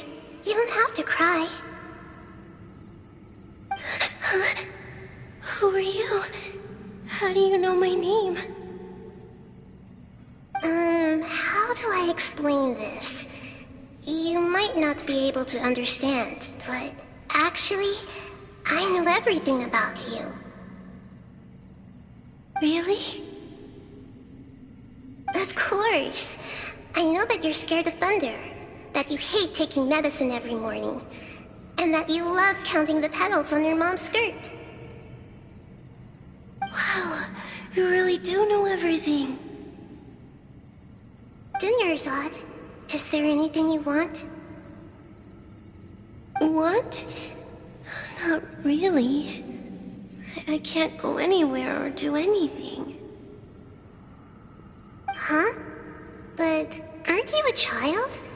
All children have wishes. Tell me what you want, and maybe I can make it happen. But can you make my illness go away? Oh. I'm sorry. But I'm not powerful enough to do that right now. Then, can you be my friend? After that, the voice said, "Okay, I'll be your friend." Although my body was suffering during those days, that voice encouraged me and told me many wondrous things. Beyond my window was the flourishing Sumeru city. Beyond the city was a lush rainforest. And beyond that was the wall of Samiel, deserts, and all of Tevat. Once I finally made it through that bout of illness, I couldn't hear that voice anymore. I told my mother about it, but she said that I must have been dreaming. But I know that that voice wasn't a figment of my imagination. Before that, I had never heard of Tevat. Yes, for sure. If it weren't for that voice, I would have never grown curious about the outside world, nor would I have learned how to read and enjoy so many books. That voice sparked a desire for wisdom. It had to have been the Dendro Archon. I've been hoping for a chance to repay her kindness. In fact, I was running around today to help prepare the Subzeros Festival for her. What's the Subzeros Festival? It's Lesser Lord Kusanali's birthday, which was the day that she was found by the sages. It's actually an old holiday that originally celebrated Greater Lord Rukkhadevata's birthday. When she passed away, the holiday eventually became a celebration of the Lesser Lord's birthday. I heard everyone was overjoyed when they welcomed her back to Sumeru. In those days, the festival was a huge deal. But because of the Academia's influence, people have gradually lost interest in the festival. The Academia actively participates in Sumeru's many holidays dedicated to Greater Lord Rukkhadevata. But when it comes to the Subzeros Festival, forget any funding. They practically act like it doesn't exist. Maybe they see Lesser Lord Kusanali's birth as confirmation of Greater Lord Rukkhadevata's death, so they're reluctant to celebrate it. Aww, but that's awful. It is. It's absolutely terrible. Sure, the Greater Lord founded Sumeru, But hasn't Lesser Lord Kusanali been the one quietly protecting us for the past few hundred years? Just remember that we're still out in public. Don't get too carried away now. I know that people over by the Grand Bazaar still hold the Subzeros Festival to this day. But I hadn't met any of them before, so I was never able to contribute. But recently, I made a friend there who also follows Lesser Lord Kusanali. I gave her my savings because I want her to throw a wonderful festival this year. That's the least I could do for Lesser Lord Kusanali. Hold on, my lady. Does this friend happen to be Nilu, the one who sends flowers to the estate? Yes, that's her. I saw her leaving the other day with a nervous look on her face. It seemed like she was hiding something in her arms. Did you give her something? Yes. Initially, I didn't have much Mora prepared, so I had Nilu sell one of my skirts. I've agreed with Nilu to meet up at the Grand Bazaar today, and see how things are coming along. Dia, would you accompany me? Sure. That's quite the trip, though. I'll carry you. No, that would be too much, even for you. You might as well just accept the lift. If I let you walk, who knows how long it'll take us. And if anything happens to you, then I'd really never hear the end of it from your father. But of course. Nilu will be thrilled to hear there are more people interested in Lesser Lord Kusanali.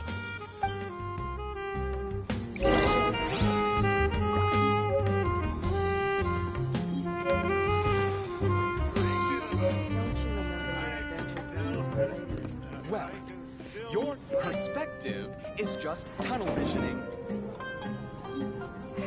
Your theory is just putting the cart before the horse.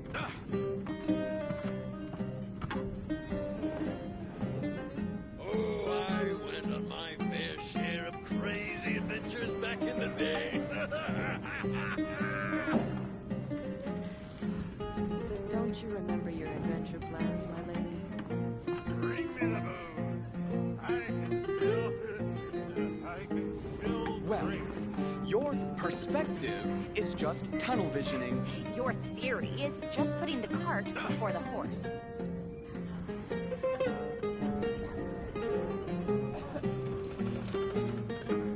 Oh, I went on my fair share of crazy adventures back in the day. Well, your perspective is just tunnel visioning. Your theory is just putting the cart before the horse.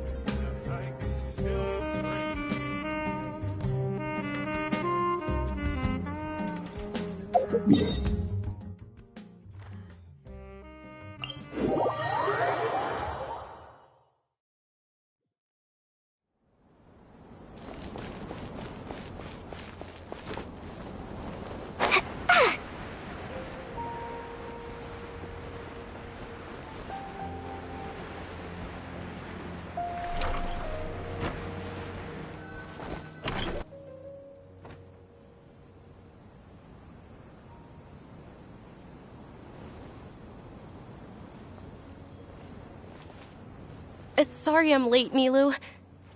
Oh, Dunyarzad.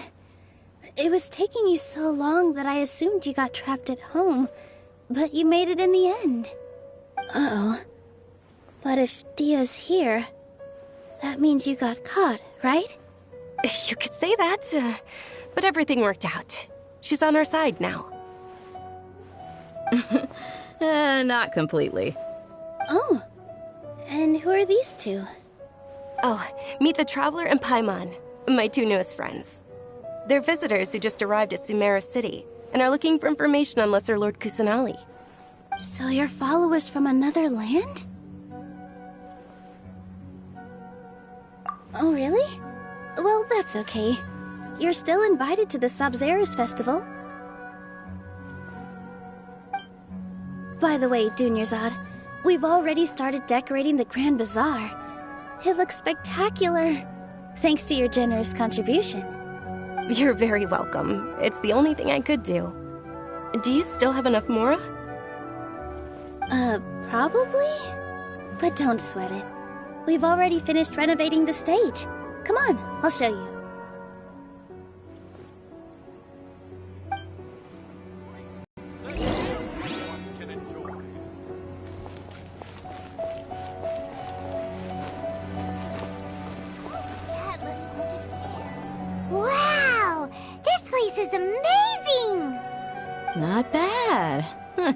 Last time I was here, the stairs were full of holes. The stairs were nothing. A little while ago, we discovered that the tree above the stage had a huge chunk of bark ready to fall off. Mr. Zubair was worried sick.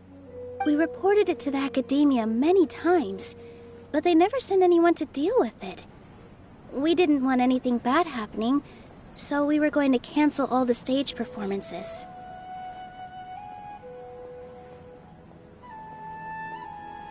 Oh, probably because it was the theater asking. The academia looks down on performers like us. They probably think it would be best if the theater closed down completely. We can't let that happen, though. Not only would everyone involved in the theater go hungry, but then we wouldn't be able to hold the Subzeros Festival anymore. Thank the Dendro Archon for Dunyarzad.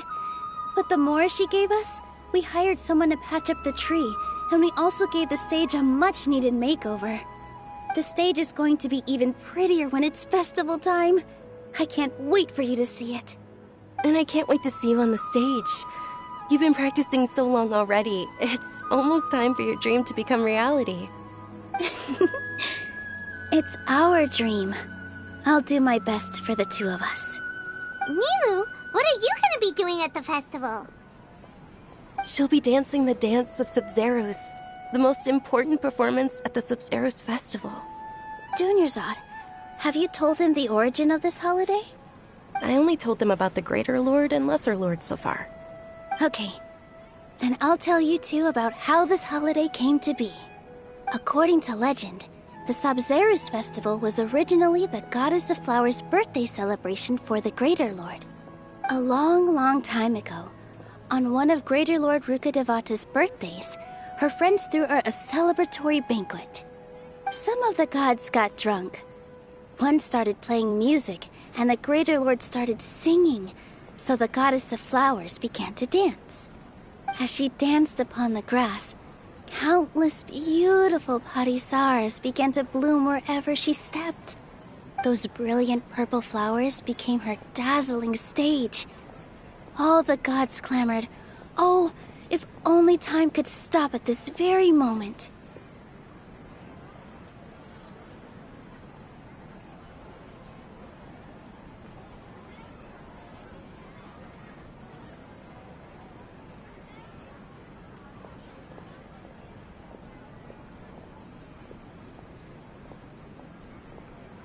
Of course they did. When people mention the gods, they always think of the Archon War. But Sumeru's gods also had happy times. Although they aren't around anymore, they're preserved in our tradition of dance. This outfit I'm wearing is apparently based on how the Goddess of Flowers looked. Though we're just tiny people compared to the Divine, we still have to do our best to make sure that the birthday girl feels loved on her special day. Nilu, you of all people will definitely be able to convey our well wishes to the Dendro Archon. I also noticed that you went the extra mile and scattered parisaras around the stage. They symbolize the Goddess of Flowers, after all. It's just a shame that all the real parisaras went extinct after her death. Yeah. The Greater Lord brought forth parisaras in memory of the Goddess of Flowers, but she ultimately could never truly replicate that beautiful purple. Thinking about the Goddess of Flowers dance makes me wish I could have seen it. If my stage were anything like that, I'd be thrilled if I had just two real parisaras on the stage. So, Traveler and Paimon, what do you think? Interested in the Subzeros Festival? Will you two be coming? All of Lesser Lord Kusanali's followers will be there for her birthday. It'll be a good opportunity for you to learn more about her. Ooh, Paimon thinks that's a great idea!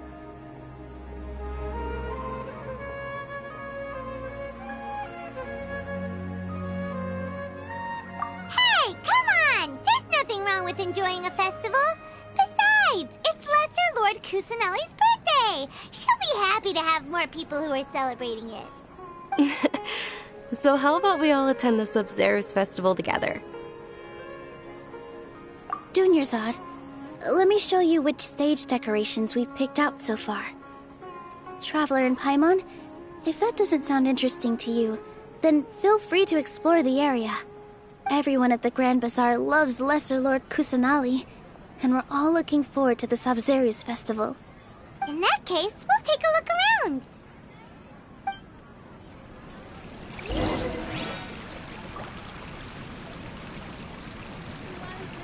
I wonder if the treasures that discovered behind Earth might have been left by Greater Lord Wukarivata.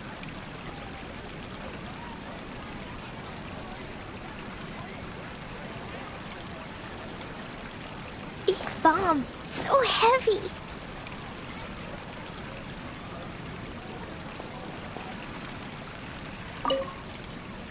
Whoa! What's with your yellow hair? And why do your clothes look so funny? Are you an outlander? Did you know that the Subzeros Festival is about to happen? There'll be loads of fun things to do at the festival. But the best part is when Ferris, the Knight of Flowers, passes out candy to everyone!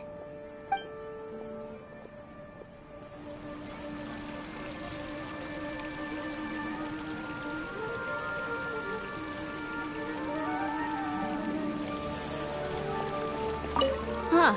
Revamping the stage for the festival couldn't have been easy, that's for sure. I bet this year's festival will be one to remember. I don't know much about the Grand Bazaar, but I do know that the residents here have a penchant for song and dance. Two things that the academia doesn't particularly approve of. Oh, and the perfume sold around here is a lot better than what you'll find elsewhere. The fragrances are longer lasting and they're gentler on your skin and... I mean, that's what I've...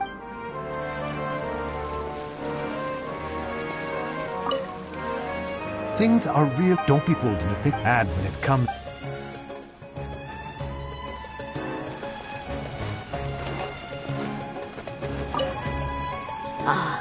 Dancing at the Subzeros Festival. You know, I also danced when I was younger. As a child, my grandma, the Subzeros...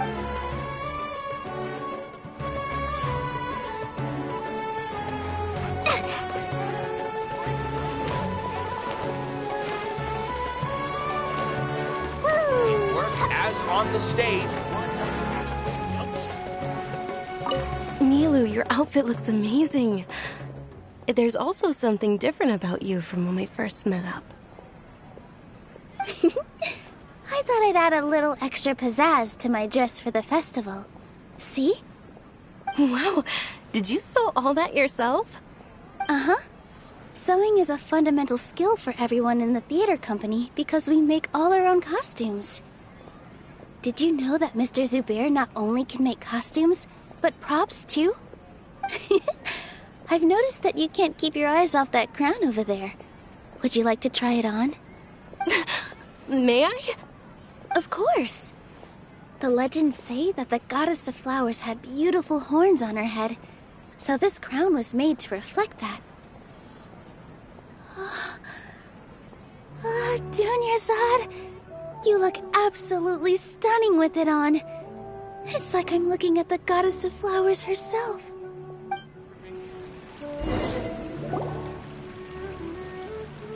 Hey! Is that who Paimon thinks it is? It looks like... Catherine!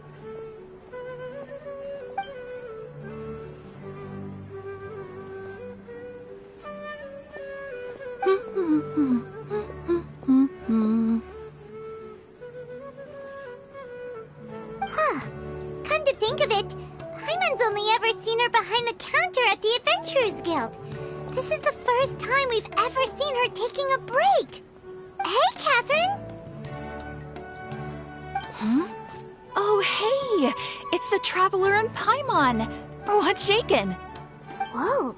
Break time Catherine sure sounds a lot less formal than usual. Paimon was still waiting for her to say Ad Astra Abyssosque. Sure. Standing behind the counter at the Adventurers Guild doesn't require any complicated functions. But saying and doing the same old things over and over again can get pretty monotonous. Like watching the same Fontaine movie day after day. But take you two, for example.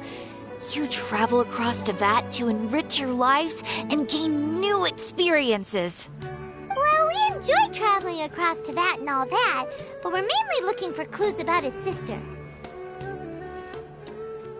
Yes, you should keep searching. Sometimes the answers we're looking for aren't necessarily at our intended destination. Instead, they're found along the way. Huh. Haven't we heard someone say something pretty similar recently? No, not particularly. I guess you could say that I'm loving the recent atmosphere here. If festivals bring happiness to everyone, then that's where their true value lies. Oh, it looks like it's about time for me to be heading back now. Alright, we'll see you next time at the Adventurers Guild. Oh, by the way, thanks for connecting us with the Eremites. We've already made some great friends in Sumeru City thanks to you. I'm sure you two will get along well with the people here.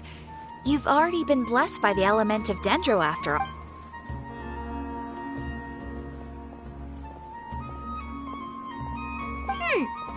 There's something... Hey, traveler. Paimon. Oh, hey, Dia. I've got something to tell ya.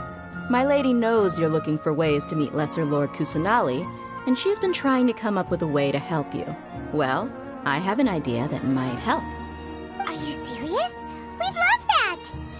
It might not necessarily pan out, so don't get your hopes up too much. I'll need to take you two somewhere and ask someone some questions.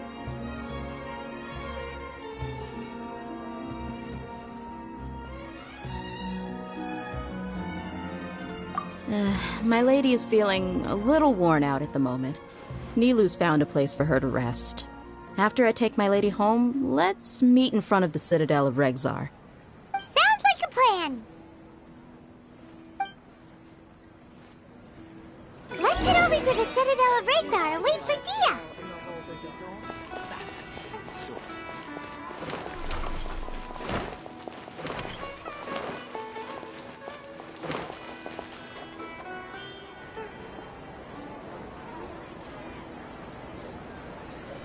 Sorry, I'm late. It took some convincing for the master and mistress to believe that Miss Dunyarzad was only sitting in the port for a while because she was in a bad mood. Anyway, I guess I should be thanking you. I haven't seen Miss Dunyarzad that happy in a long time. If it wasn't for you two, she probably would have been caught and dragged back much earlier. You sure sound a whole lot nicer than when we first met, Dia. Who would have thought you had such a soft spot for Dunyarzad? It's called being a professional. I'm a bodyguard, and I work for whoever's paying. Look, Dia's blushing. Listen, you two. I don't expect to be working for Miss Dunyarzad very long, but I hope to finish things on a positive note if possible. Let's cut the chit-chat and head into the Citadel. We'll see if the person I know has a way for you two to meet with the Lesser Lord.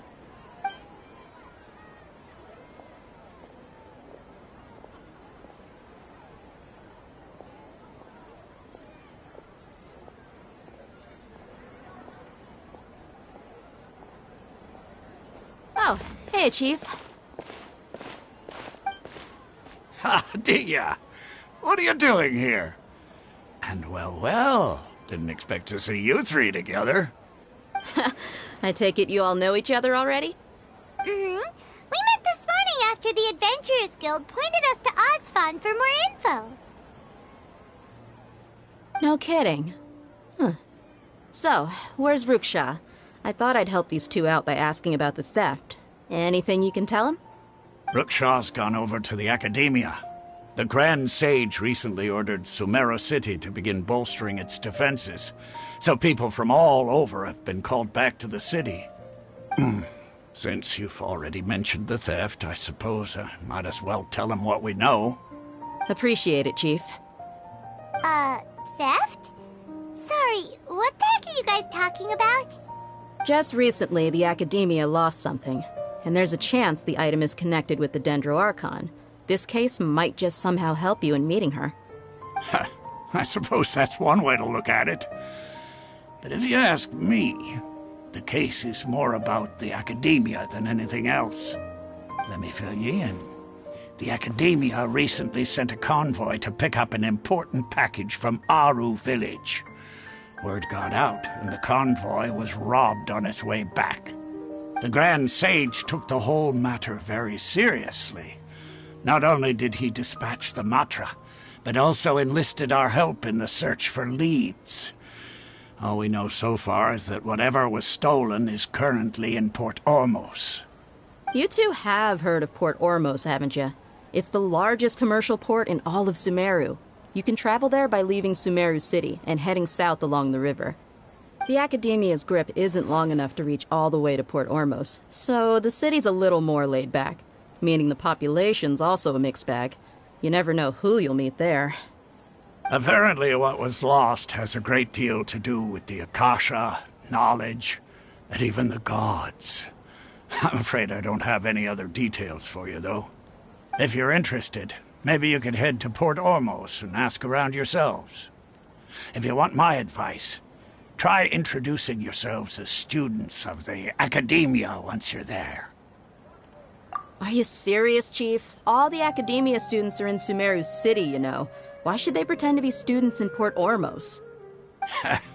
If you're also interested, just go there and see what happens.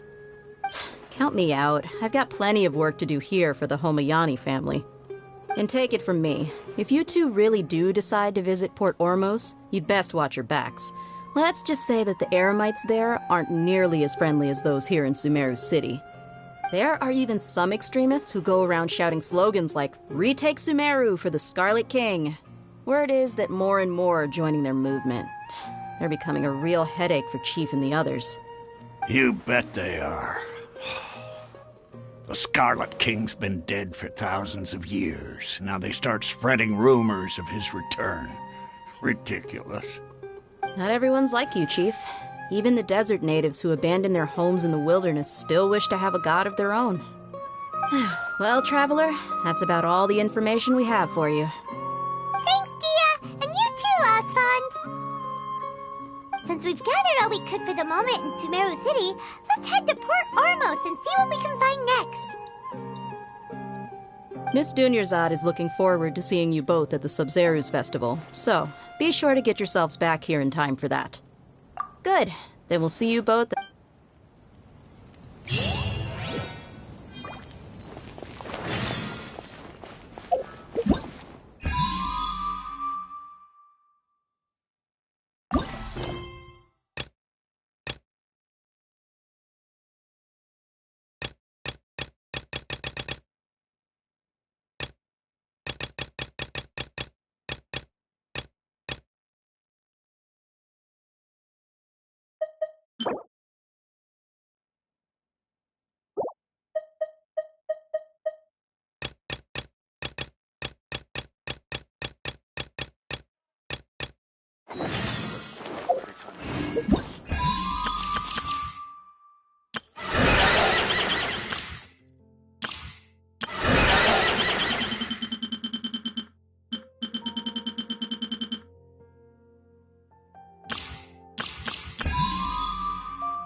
La la la.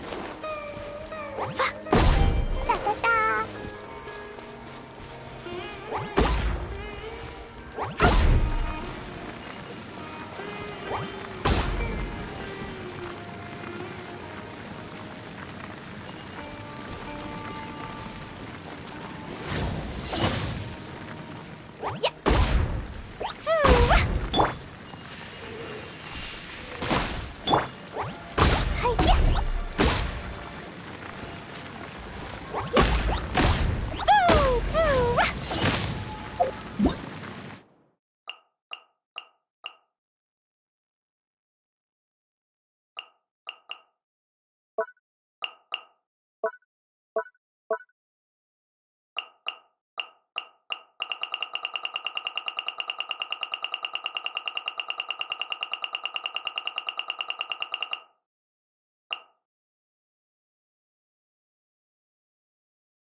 Illusion shattered!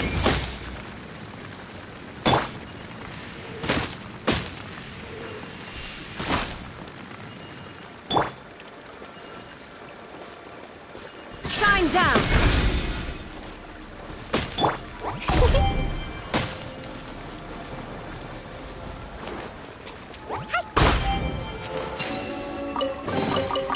More treasure, more treasure!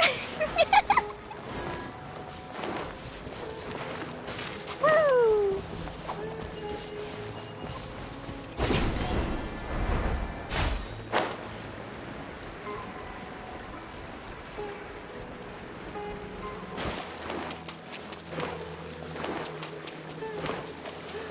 Da da da!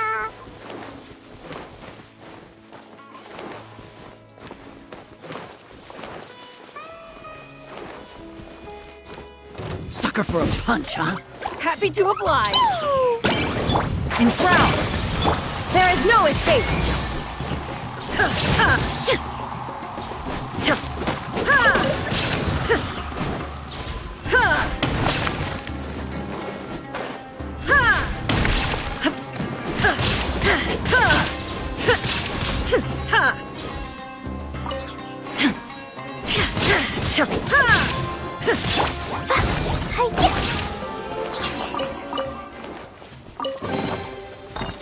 Shiny!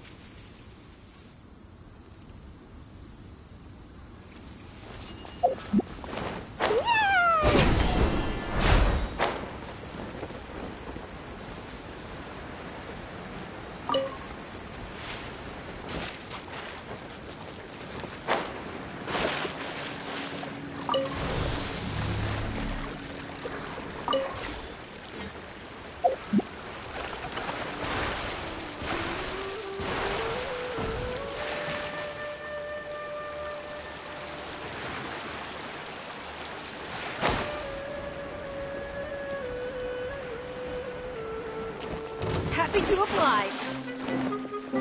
Jumpy Dumpty go! Pew! One with the forest! Illusion shattered!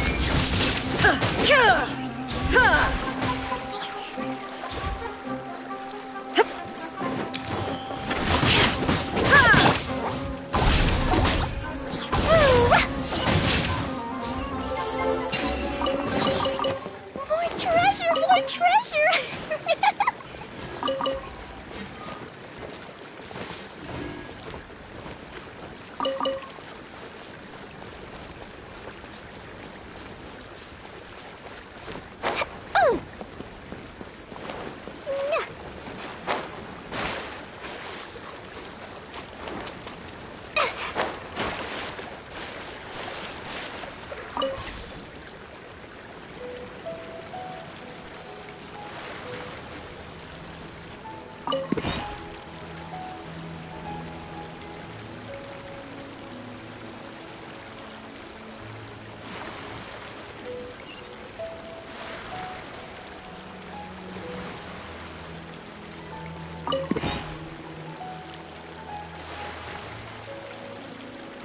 like a lamb to the slaughter.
Can't see? Boing, boing, boom!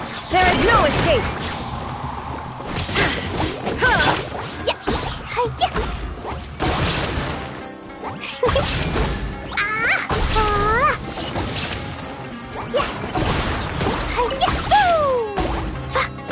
La la la! Woo!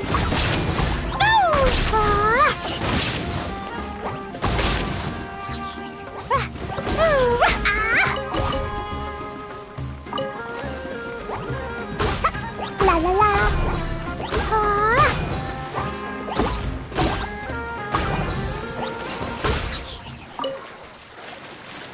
Da da da!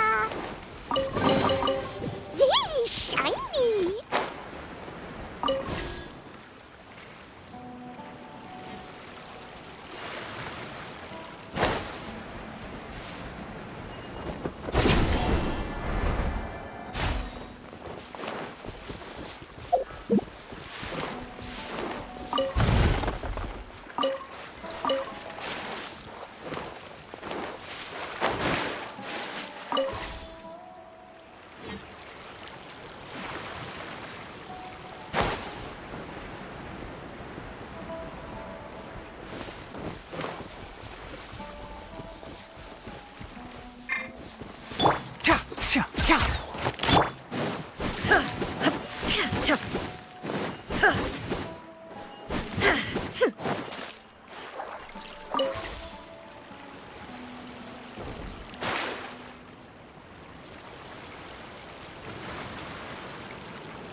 down!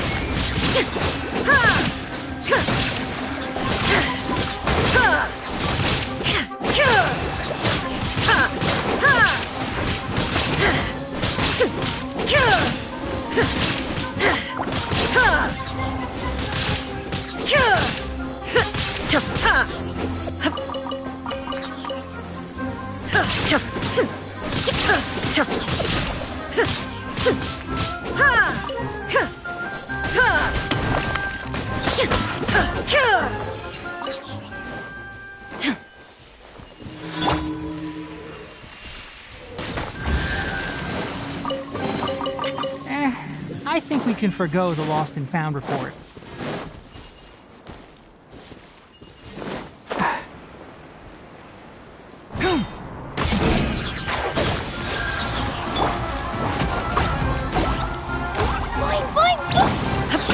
There is no escape!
This is pretty great. There's so many new and interesting things, not to mention all the tasty food. Sumeru's largest commercial port sure lives up to its name. Look at all the merchants, and everyone seems excited just to be here.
How did things end up like this?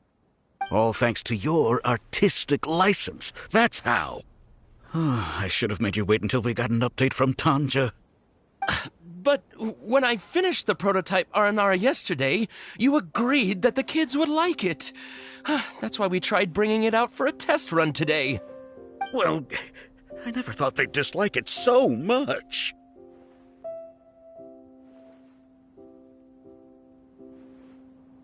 Oh, what should we do?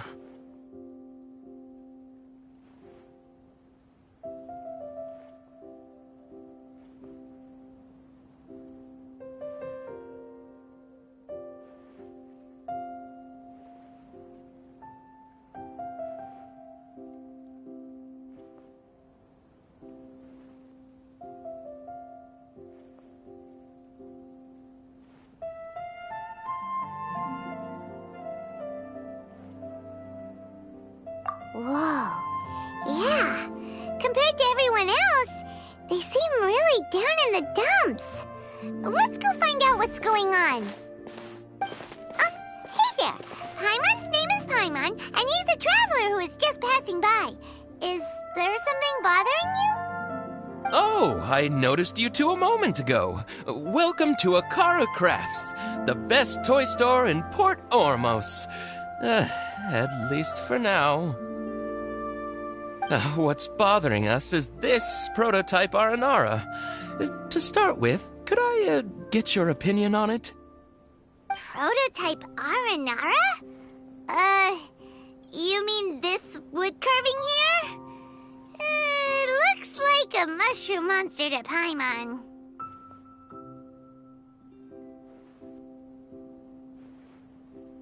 Oh, there we have it. The verdict is in. What a headache. Not the first negative feedback we've had. So, what exactly? So for context, Aranara are magical creatures in Sumeru fairy tales that live in the forest. For the store's 20th anniversary, we plan to release a series of hand-carved toys based on the Aranara stories that kids know and love. This is a prototype we made to get an idea of how they would react. But when we put it out there, the reaction was not quite what we'd anticipated. They thought it looked like a mushroom too, huh? No, worse than that, actually. I can't quite describe it, though. And I'm also not very good with kids. Maybe you could ask them for yourselves.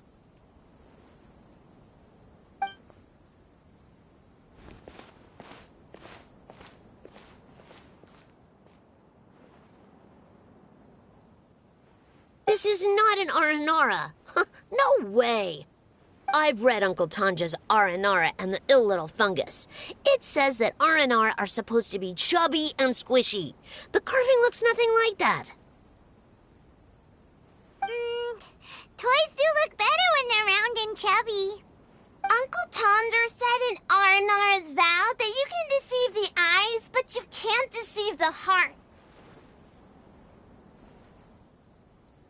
This carving makes me feel lost and confused inside. I don't think the creator put his heart into it at all. It's nothing like an Aranara. Ooh, didn't put his heart into it, huh? Oh, sounds like one of those things that's easier said than understood. Kassid and Alia didn't like this carving, but I think it's okay. It doesn't look too happy, so it's kind of pitiful in a cute way. Oh, a positive review! Yeah, so I would totally ask my dad to get it for me, if it wasn't meant to be an Aranara. Oh, well, that took a sudden turn for the worse. We asked the children for their opinions. Oh, how did it go? Has it maybe, grown on them at all?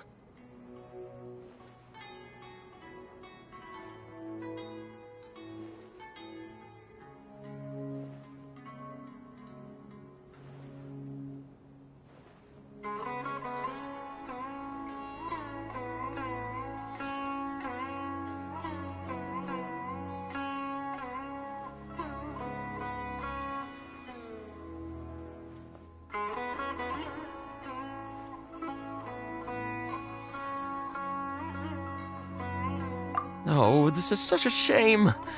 Why isn't Tondra back from Gandharvaville yet?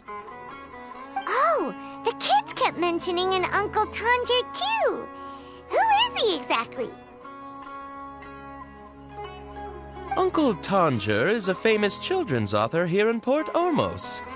He wrote quite a few stories in the past, but none of them were popular among children. Just like our prototype Aranara. But around a year or so ago, he suddenly had a eureka moment or something, and suddenly the children loved every one of his stories. That's right. My little Ghaffari loves his stories too. The whole reason we decided to make these carvings was because we saw just how popular the Aranara are among children. We asked Tanja for guidance, but right after he agreed, he went off to Gandharvaville with his son to look for inspiration. They haven't returned yet. We were running out of time, so we had no choice but to carve an Aranara based on our own imaginations.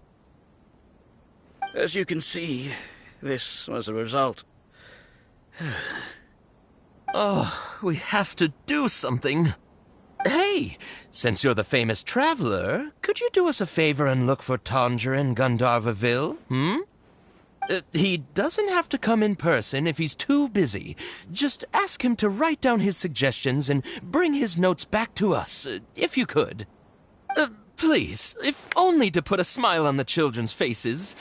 And, of course, you'll be well compensated for doing us the favor. They seem pretty desperate. Let's help them out. To see the kids smile. And also for our reward.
Come and have a good look yourself.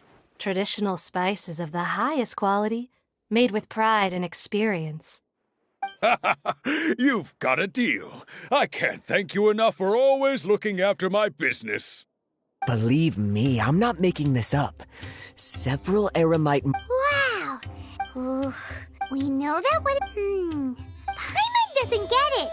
Won't we look even more suspicious going around saying we're academia students and asking about the stolen item? Well, give...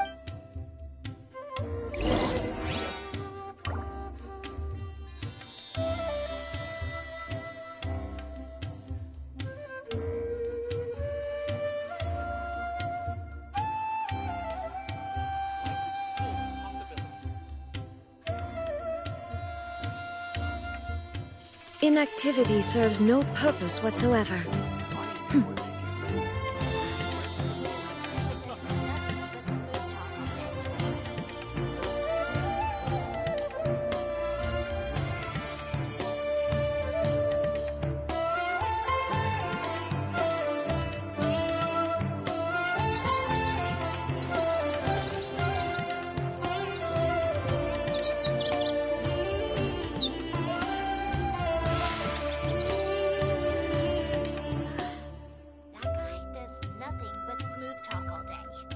Out of all my commissions, I enjoy making jewelry for newlyweds the most.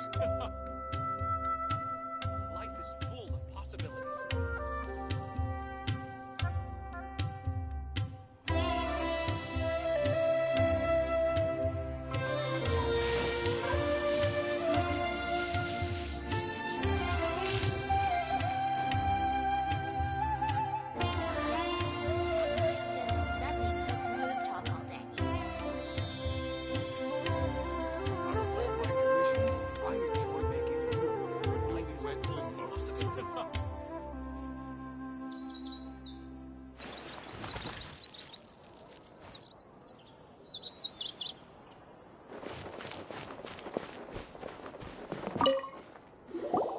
Welcome. Welcome. How can I help you two? Hi there. We would like to ask you a question. Do students from the academia ever come to Port Ormos? Of course. Especially around this time of year. Students from Sumeru City that are about to graduate often come to Port Ormos to cut loose a little. Many people often talk about how hard it is to get accepted into the academia, let alone graduate. But those who finish their studies and go on to become full-time researchers at the academia have it even harder. Sure, we may not be Sumeru City, but Port Ormos offers beautiful scenery and a stress-free environment. Some even say it's good luck to come to Port Ormos, so students and researchers come flocking here when things get to be too much at the academia. Ah, you see over there? Those are students from the academia.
They've been looking worried and miserable ever since they got here a few days ago. If you ask me, the life of a merchant is better. So long as the Akasha teaches us what we need, then life is good. Those students seem to be discussing something. Let's see if we can listen in.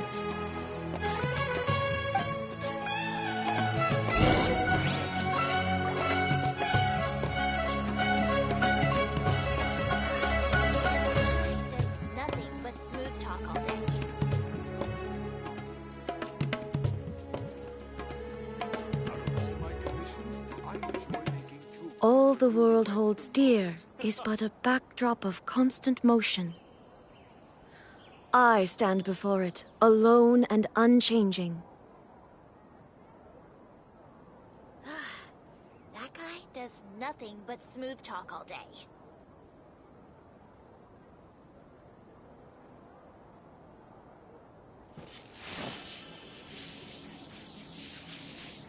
Out of all my commissions, I enjoy making jewelry for newlyweds the most.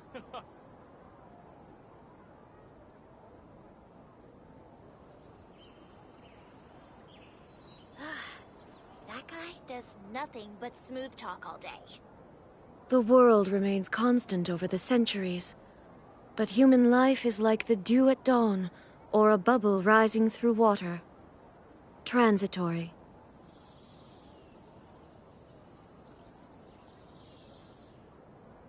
Out of all my commissions, I enjoy making jewelry for newlyweds the most. That guy does nothing but smooth talk all day.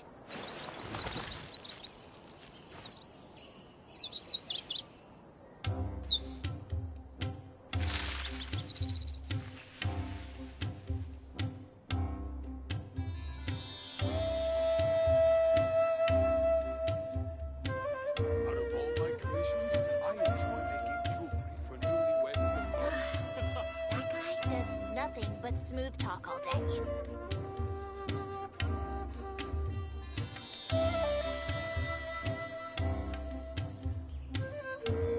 Inactivity serves no purpose whatsoever.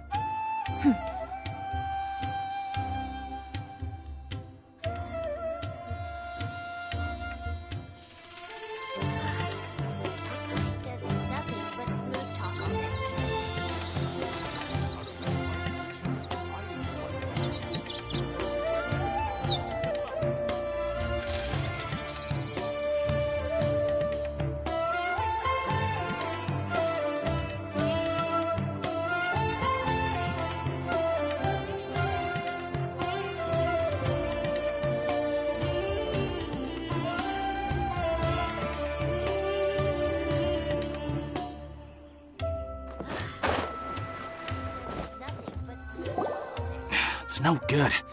I've tried asking around, but I haven't been able to learn anything useful. Not to mention that a bunch of scary-looking Eremite mercenaries have been posted along the streets now.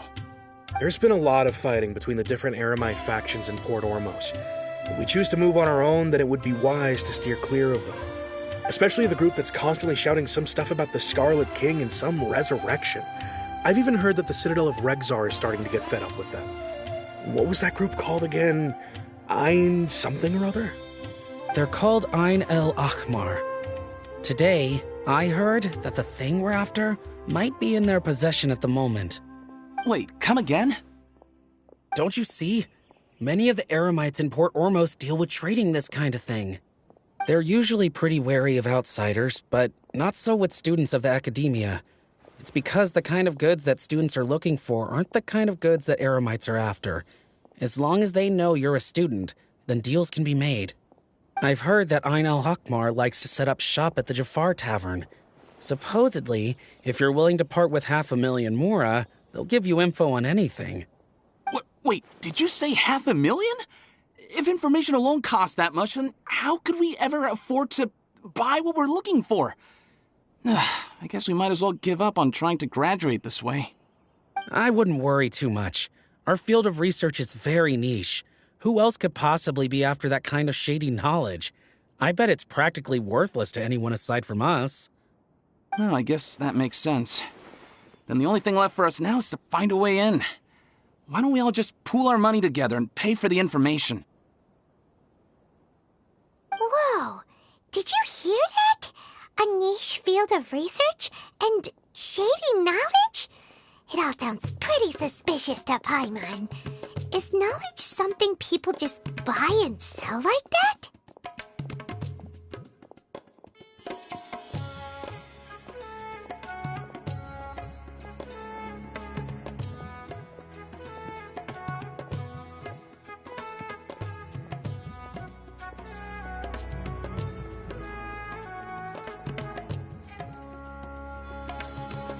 So, what's your plan?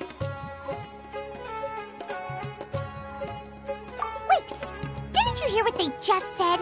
Buying information is going to cost us 500,000 mora! Have you lost your mind? Oh, all right.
This is the place we heard those students talking about.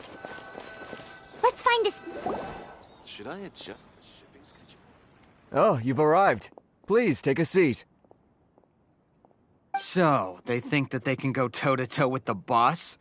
Ha! Once we reclaim the power of the Scarlet King, they'll be the first that the boss punishes. They're nothing to be afraid of.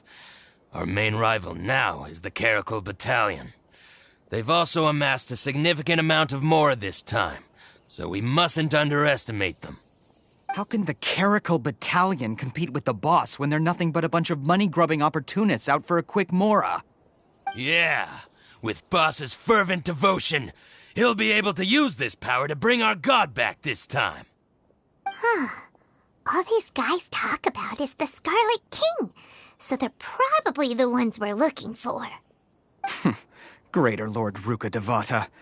That traitor and her followers must not be spared. The day will come when the Scarlet King exacts vengeance on Sumeru, and all of them shall be punished.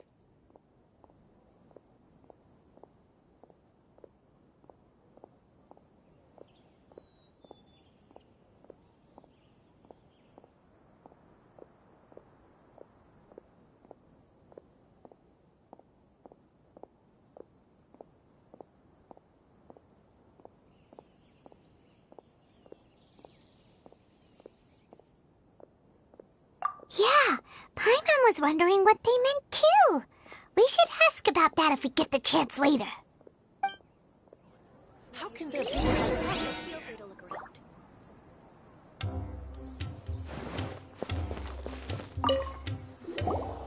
Huh? Who are you? What do you want? A student? What's a student from Sumeru City doing in Port Ormos? Ah, well, if it's info you want, you've come to the right place. The question is, can you afford it? Oh, Paimon can't stand to see so much more go. But there's no other choice right now. Here, this is the merchant's address. Whatever you're looking for, you'll find it there. Well, what are you waiting for? Oh, that's right! We heard you mention the Scarlet King just now. We're actually interested to know more because we're, archaeology students! Fine. Since you've already handed over the Mora, I guess I can throw in a little extra info. As you can see, members of Ain al-Ahmar are devout believers of the Scarlet King. Years ago, the Scarlet King founded the great desert nation that was our homeland. It was an advanced civilization, far beyond anything you'll see in present-day Sumeru. The Scarlet King was the rightful god of wisdom, but he was betrayed by a companion he trusted. She even stripped him of his title, God of Wisdom. So, you mean the traitor was... Greater Lord Ruka Devata, yes. That shameless wretch destroyed the Scarlet King's civilization, and our ancestors were forced to flee to this land where we were made to suffer the tyranny of our enemies. Furthermore, she conspired with the Academia to cover up the truth of her actions, and create the merciful and benevolent facade for which she is now known. Ugh, just thinking about it sickens me. But the story doesn't end there, oh no. The Scarlet King isn't truly dead. The voice of the Oracle has been heard in the desert, prophesying his resurrection. Mark my words, our god shall return. And when that day comes, all followers of the traitor and all the desert dwellers who have forgotten their true god will suffer retribution together. If what I'm saying makes you shiver with fear, it might not be too late for you to become a believer of the Scarlet King.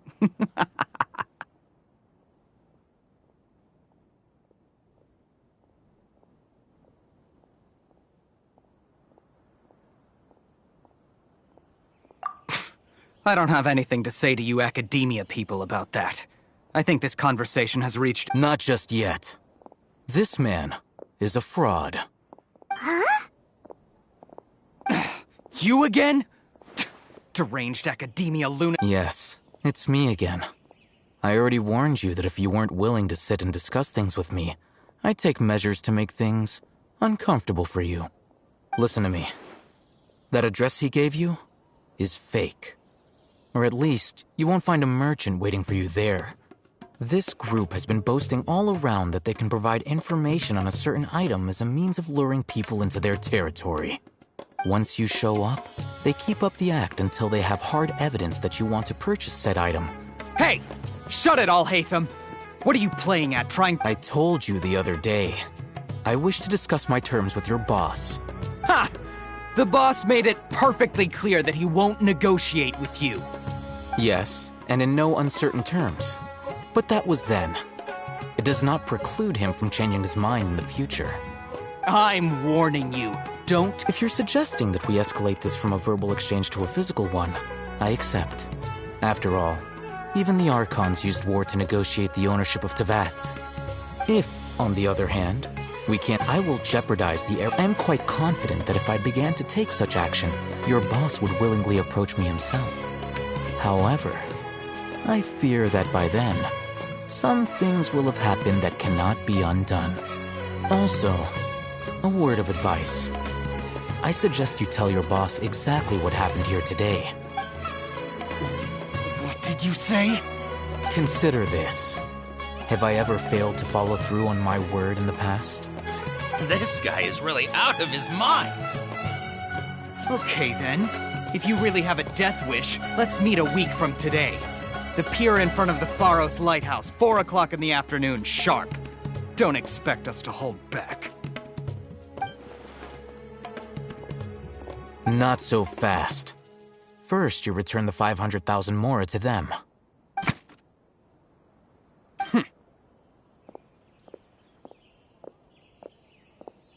Please, I beg you, don't provoke them.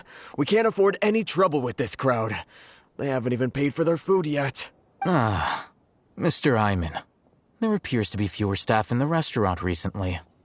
This wouldn't happen to be because they're all busy spreading the word to the students, would it? Well... Someone who chooses to do business with a group like that really can't afford to get so flustered the instant someone confronts them about it. Consider the meal compensation for our silence. I'd say you're getting an excellent deal. Whoa, did you see that? He not only got us our Mora back, but sent the Emerald. Plus, he seems to know a lot about what's going on around here. He went that way! After him! Welcome.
What do you want?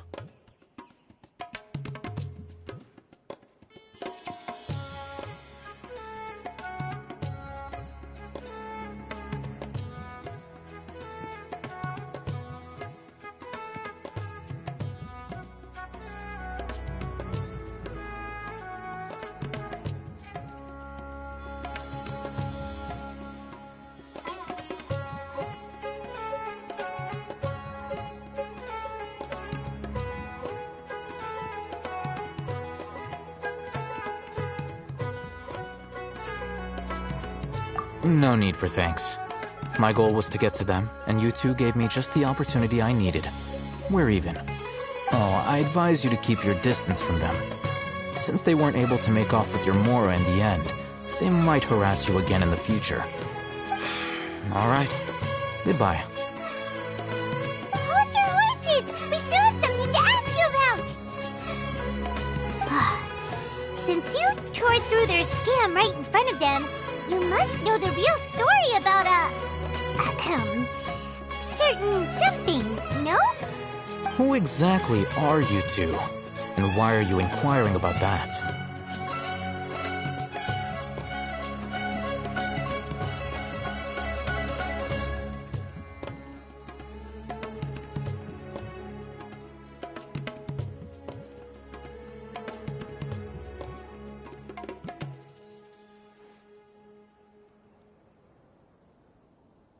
A student. Right. Look, you should know that those thugs conducting business with you had nothing to do with your lie. Huh? Oh, yeah! He's really strong! Weren't you saying something about a physical exchange? We can help with that. He doesn't even have a vision. Forget it. Maybe not, but he can still use elemental energy. Otherwise, there's no way we'd go asking for info from from guys like that. Those high-headed thugs are definitely gonna bring a lot of backup for your next meeting. Even if you don't go alone, you won't regret taking us with you.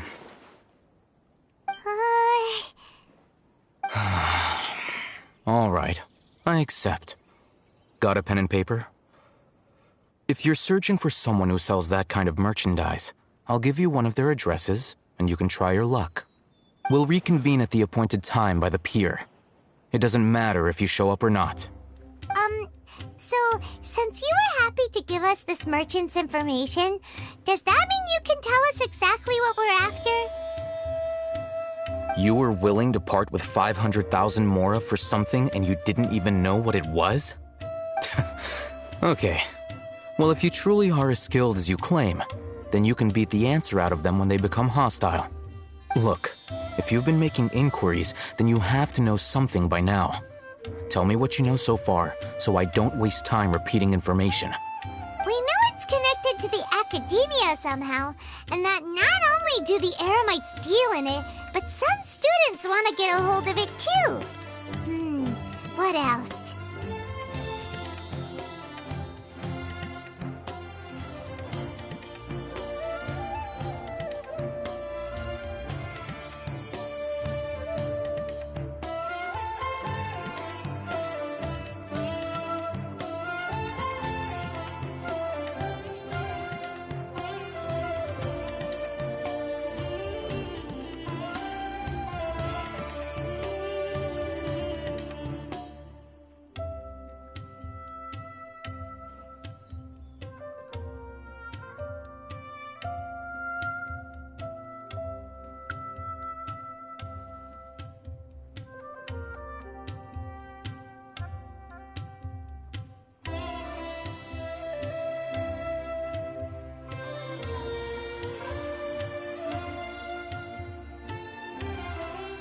You know almost everything. This is what you've been looking for.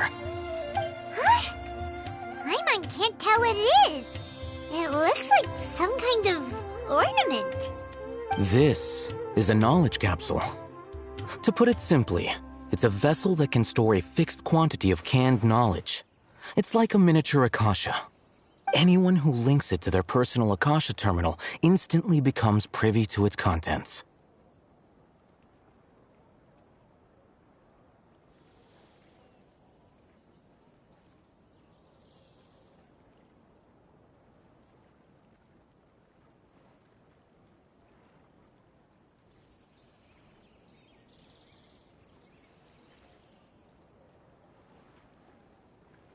Correct. Anyone.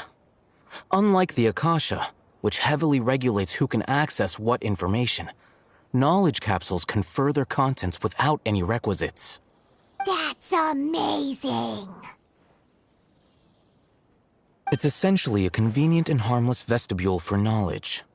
Unfortunately, it's illegal in Sumeru to privately possess or trade them.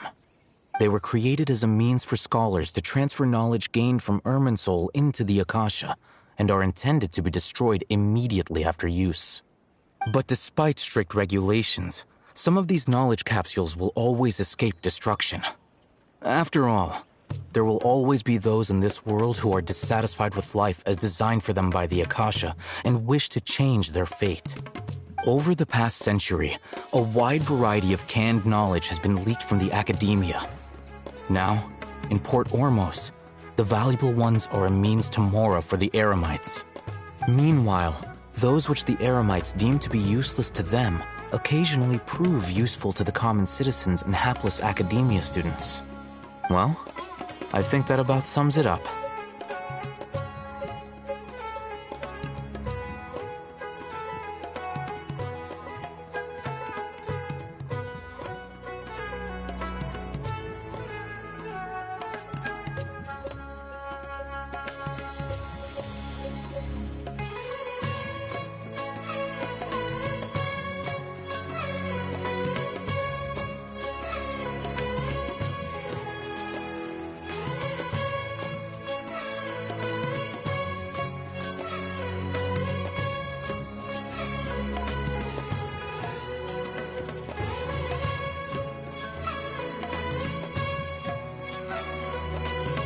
Oh, so that's your true objective.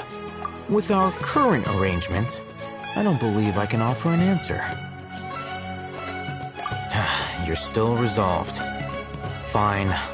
Let's talk somewhere with fewer people.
Let's continue our conversation here.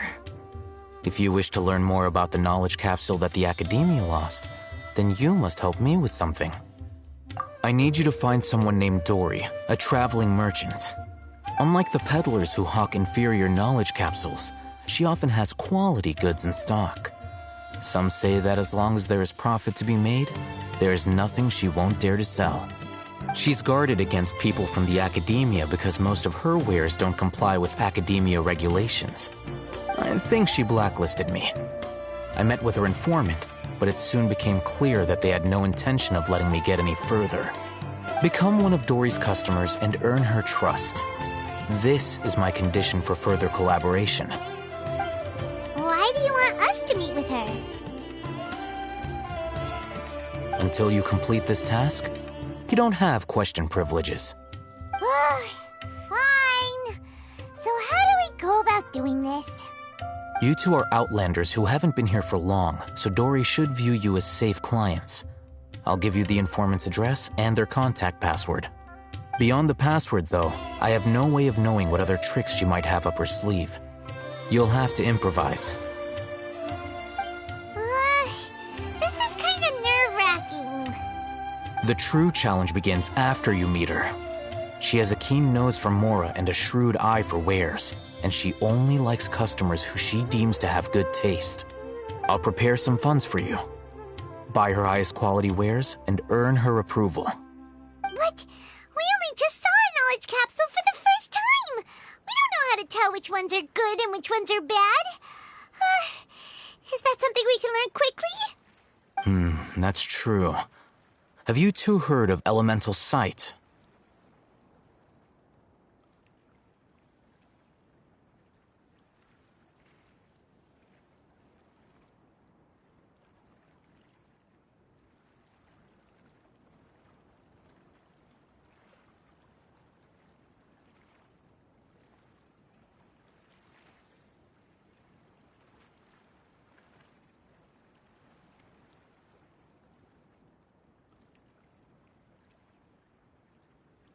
Oh, that's a surprise. Guess I'll have to hold you in higher regard. Anyway, that ability should resolve your issue.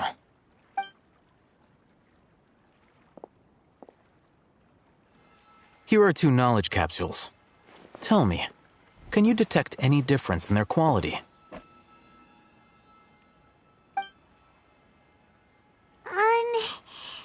They look the same to Paimon. Try inspecting them with elemental sight.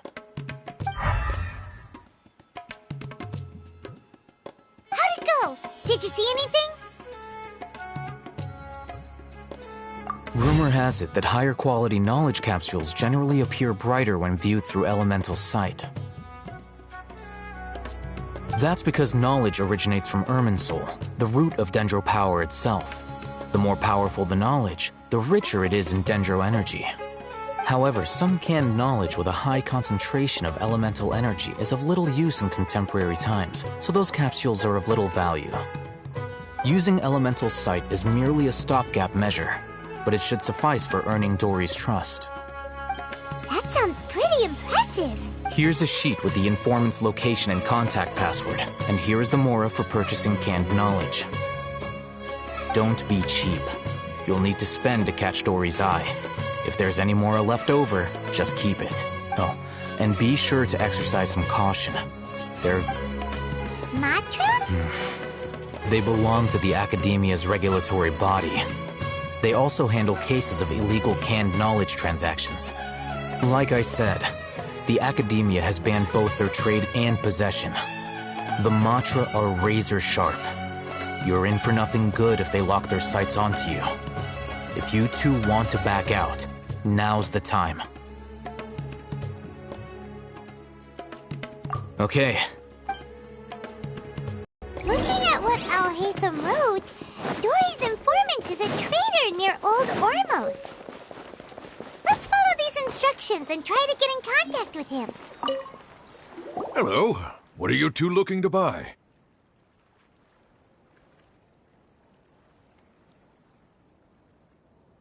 Wait, are you sure you're remembering that right? Paimon doesn't think it was that on the paper. What a unique palette. We have unripe horror fruit. Following the paper got us past the first... Ronak, these two want to buy unripe horror fruits. Show them to the warehouse. Got it. You two, please follow me. You two have a fascinating fashion...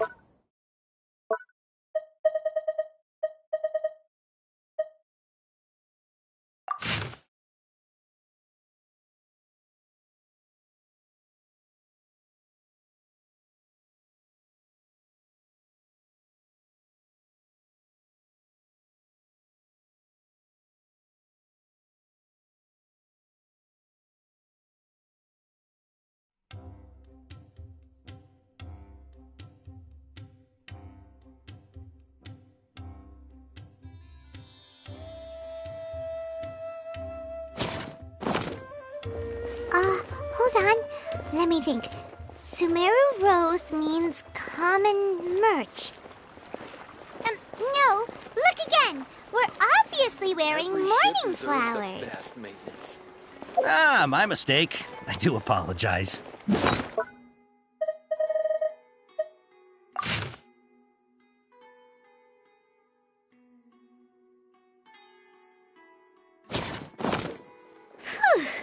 That pop quiz sure was scary. Ah, the warehouse is up ahead. Please follow me.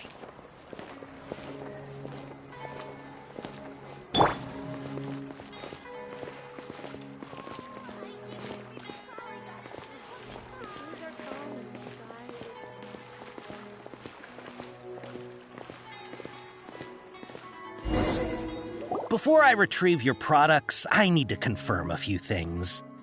Please forgive me, but we may not have sufficient stock for you today. Earlier, many of our hara fruits were taken by mice.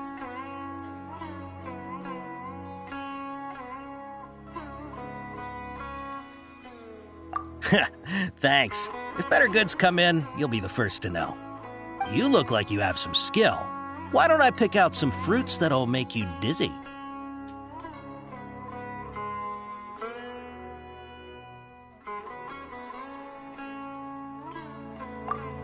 Yep, that's the right answer. But eating hara fruit that makes your head and ears ring sounds like a bad life decision. Would you like your hara fruits to be packaged in the Sumeru City or Port Ormos style?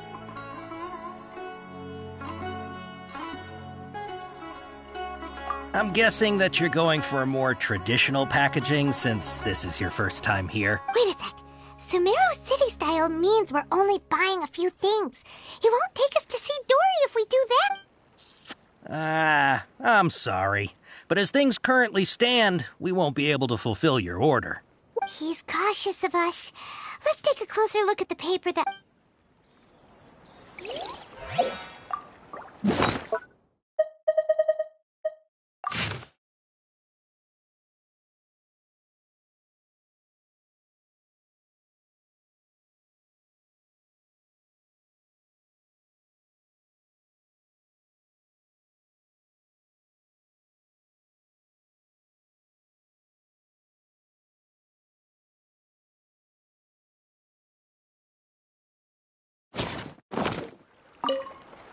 Before I retrieve your products, I need to confirm a few things. Please forgive me, but we may not have sufficient stock for you today. Earlier, many of our hara fruits were taken by mice. Thanks. You look like you have some skill. Why don't I pick out some fruits that'll make you dizzy? Yep, that's the right answer. But eating hara fruit that... Would you like your hara fruits to be packaged in the Sumeru City or Port Ormos style? Wow, you two sure are generous customers. We'll be sure to package your products beautifully. Okay, everything has been confirmed. Miss Dory is waiting for you up at... Shoot, it's the Matra! Run! What? The Matra? Where? Oh, Hatham said we're done for if they catch us. We gotta get out of here. We don't know this area, so let's follow that informant.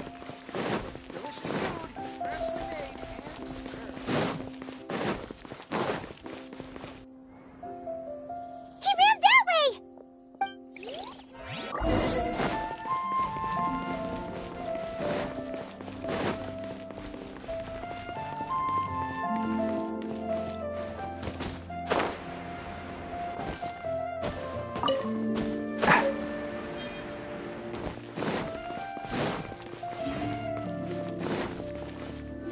Look, he's over there!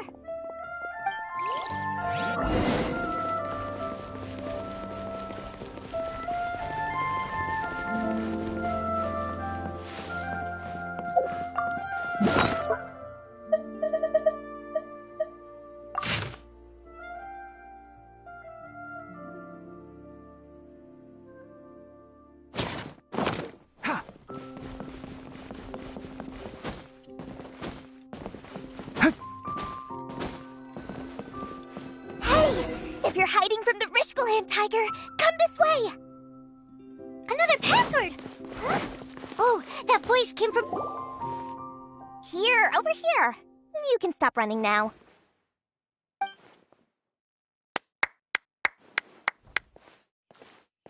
So you were the one who was calling out to us just now. But, are we definitely gonna be safe here? These two good customers wish to buy some horror fruit, Miss Dory. And if there's nothing else, I'll just excuse myself. Oh, very good. Thank you. Huh? Wait, you're Dory? Paimon sure thought you'd look a whole lot scarier. Hey, what are you trying to say, Princess Pea-Brain? I can be scary enough when I need to be, believe you me. If you don't watch what you say, then you can forget about doing any business. But it seems you two have actually done pretty well so far. Not only did you manage to find the informant, your reactions were also pretty sharp. You don't really look like criminals or anything, but I bet my Mora that you've been involved in some shady dealings, haven't you? Paimon's not sure if that's supposed to be a compliment, but we'll take it. I can't risk doing business with people who start huffing and puffing after just a few paces. No matter how much Mora they might have. Not only will they get caught by the Matra, but they'll also get us into trouble. As decent folks trying to run an honest business, we don't need any of that. Wouldn't you agree? So that's why I prefer to have customers like you. It's your first time here, but don't worry, I won't ask too many questions. Even if you wish to buy enough knowledge capsules to decorate your house with, please, knock yourself out. As long as you have lots of round, shiny Mora, then we're all good. Ah, yes, of course, of course. Wow, she has a trove of canned knowledge. Whew. She'd probably be in serious trouble if the Matra caught her with all this. What kind of products do you seek, my dear customers? Don't worry, I'm not interested in your reasons for buying. I can, however, offer some suggestions. Take this one, for example. An analysis of the sociological ideology and dialectics of the Hilichurls. Only 3 people in all of Teyvat have ever studied it, making it extremely rare. It's on sale now for 350,000 Mora. Yeesh, who would want to be an expert in that topic? Or how about the architectural styles and construction methods of Teyvat in the early Archon War period? With this one, you can become an expert in historic architecture preservation and find an excellent, well-paying job in nearly any nation. Ooh, now this sounds like it could be useful. 2 million Mora, and it's yours. No discounts. Whoa, that's a lot of Mora! Of course, you are free to pick whatever your heart's desire. The contents and price of each knowledge capsule are indicated in small text on the body of each one, down at the bottom. All right, let's try the method that Al-Haytham mentioned.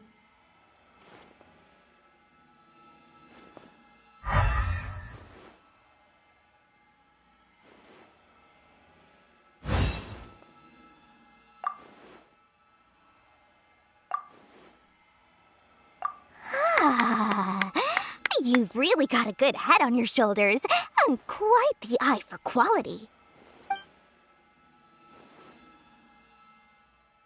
We'll take these, please and thank you. My oh my, you are blessed with a taste for both the exquisite and the extravagant. Customers like you are a rare breed. 1 in 100. No, 1 in 1,000 even. Listen, I have a special offer for you two. If you spend just 100,000 more, you can pick any knowledge capsule of your choice up to a value of 1 million Mora. Say what now? Hey, did you hear that? Spend another 100K and we get a capsule worth a whole million! But all the canned knowledge we just bought is easily worth 500,000 Mora. If we spend just a little more, we can get something worth 1 million Mora. Isn't that a fantastic deal? Think about it. We've gone to all this trouble to get this canned knowledge. And so far, everything we bought belongs to Alhaitham. Aren't you even the least bit curious about how this whole canned knowledge thing works? We're talking instant knowledge here. Don't you want to try it yourself? Come on, come on! We still have around 100,000 of Alhaitham's Mora left, so let's put it to good use by finding something useful for you. Excellent! Then please... Hold on a second. Paimon thought we could choose whatever we wanted. Why can't we choose the ones from over there? Oh, but my dear customer, the knowledge capsules over here are worth 1 million mora each. I'm sure discerning customers like yourselves will be able to find something to your liking. Please, take your time. Uh-oh, Paimon has a bad feeling about this. Let's use Elemental Sight again to check these.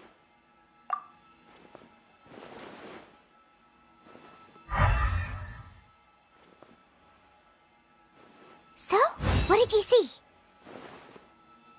So, they're all worth about the same amount?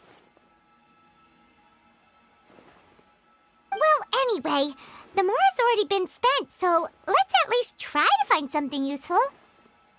Let Paimon take a look here.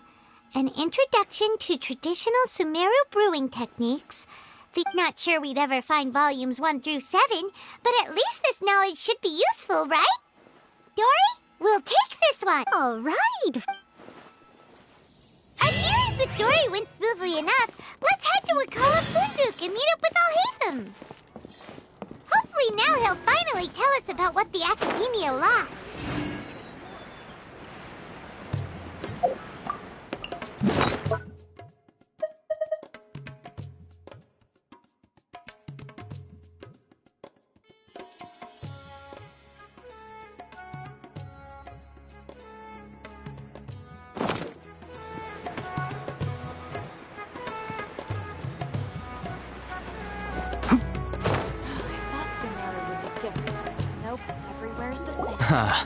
You two made it. And from the looks on your faces, you were successful. Whoa, there's so many people from the Academia here. Why would you pick this place as our meetup spot? Well, Wakela Funduk is under the Academia's control, so naturally the Academia has people working here. I came to Port Ormos under the pretense of conducting official business. You're a pretty daring guy. Relax. No one here is interested in anything we say, and the Matcher won't come here. Okay now, tell me how your encounter with Dory went. Okay, we did what you asked. So, can you tell us about the knowledge capsule that the Academia lost now? Before that, I have to ask. Why are you two so intent on tracking it down? You don't have to answer, of course.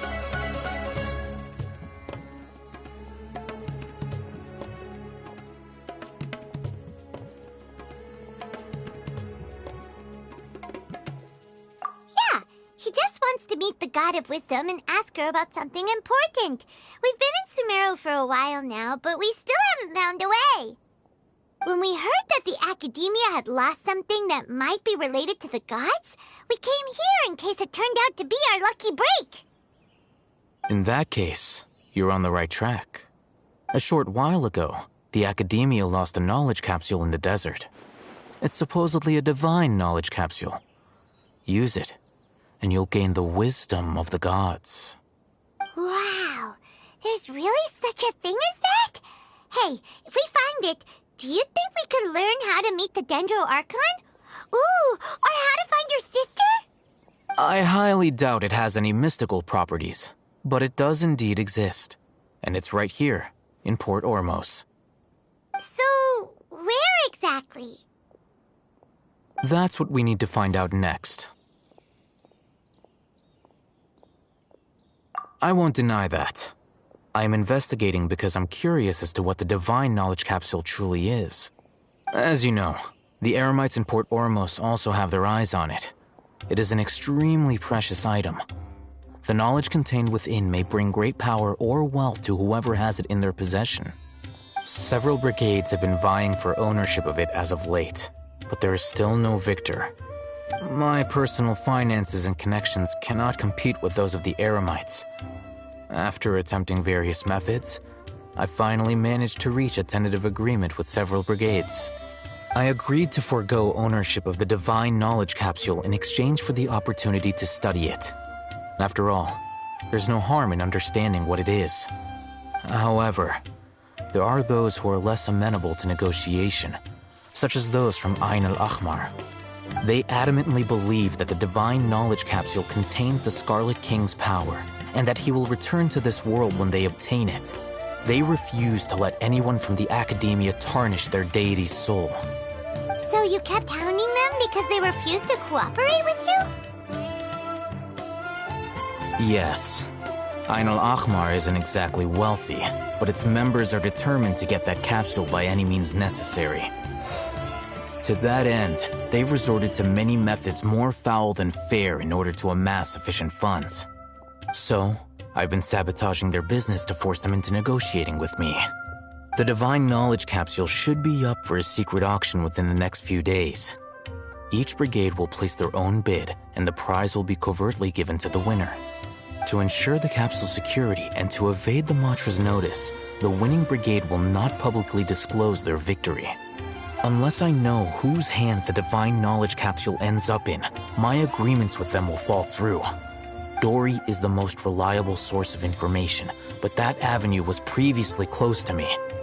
With you on board now, the situation is different. In other words, you wanted us to befriend Dory so you could find out where the Divine Knowledge Capsule is. Yes, you can say that. But this arrangement harms none of us. The day after tomorrow, go back to Dory and try to purchase information on the Divine Knowledge Capsule's whereabouts. If she has no information, wait 2 days and approach her again. If I get the opportunity to study the Divine Knowledge Capsule, I will relay my findings to you. Will that suffice as compensation?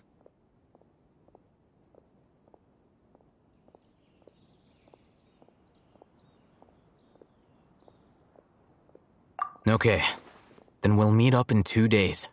Alhaitham, before you go, we actually bought a knowledge capsule for ourselves, but we're not sure how to use it. You two want to try using a knowledge capsule? Sure, I can teach you. Doing so right under the Academia's nose is a bit problematic, though.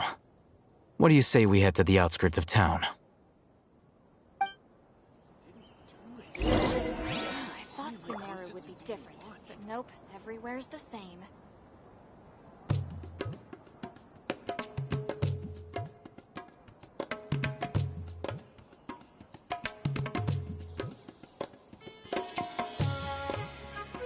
The value of knowledge cannot simply be quantified in monetary terms.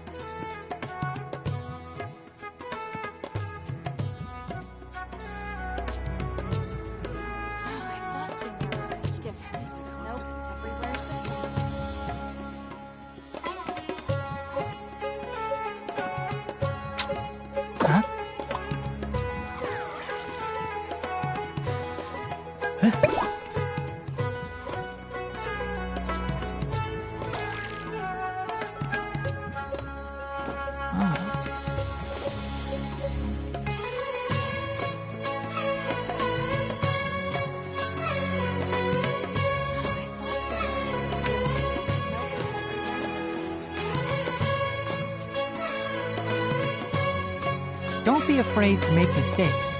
It's all part of the learning process.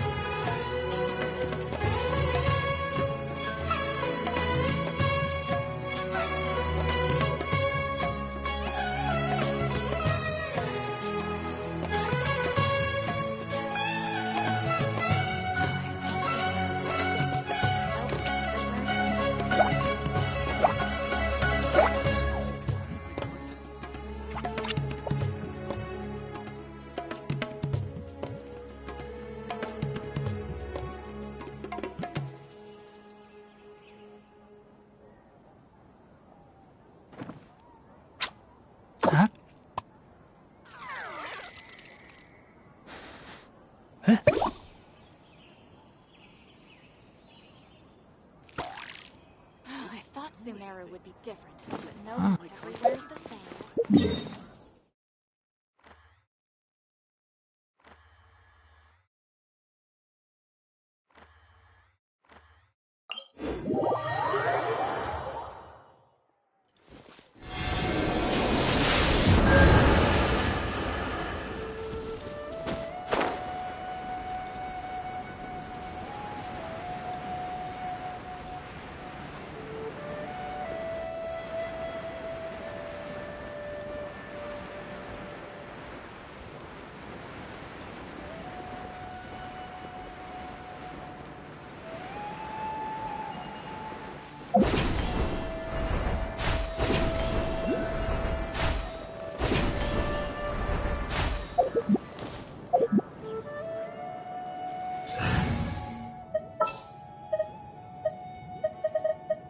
Sounds good to me.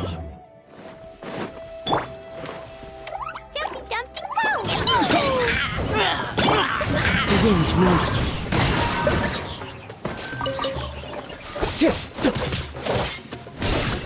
Time to go. Illusion shattered!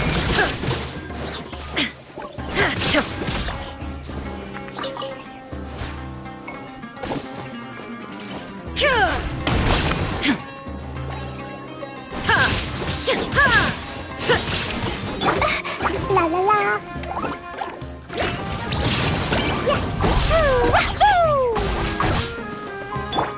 One with nature.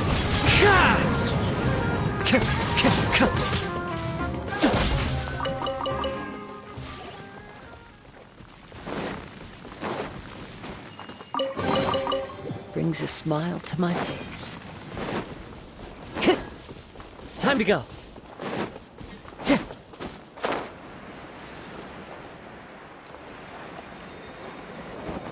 Time to go. Time to go.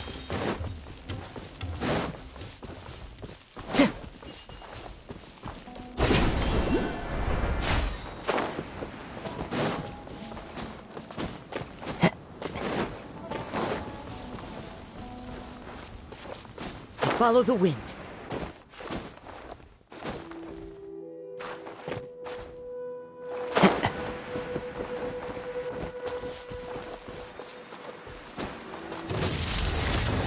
Time to go.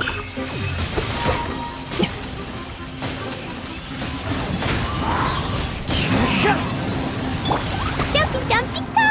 Boing boing boing! Rest and rebuild! Falling leaves, adorn my night!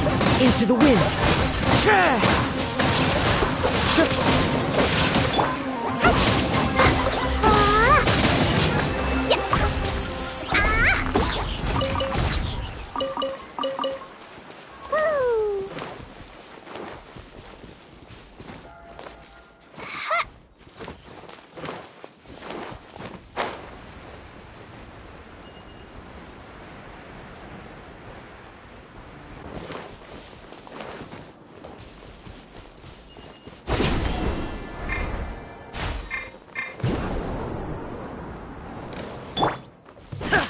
There is no escape!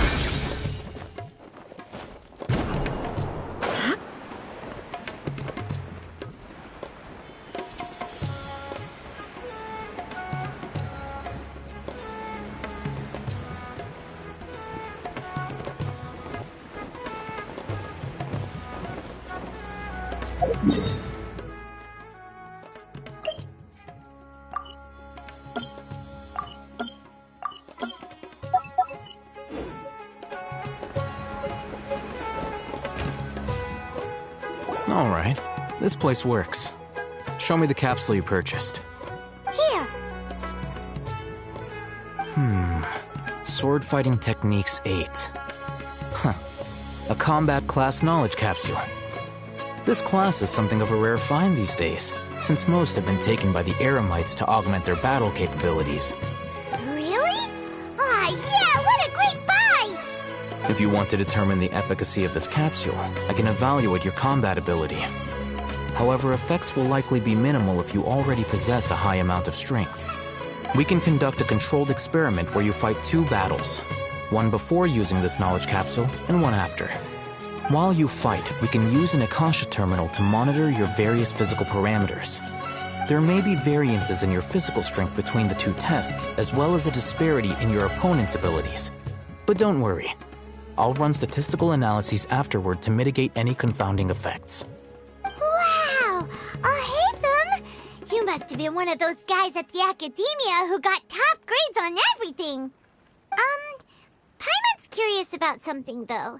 You definitely weren't one of those students who needed canned knowledge to graduate from the Academia, right? So why are you risking getting caught by the Matra for this capsule?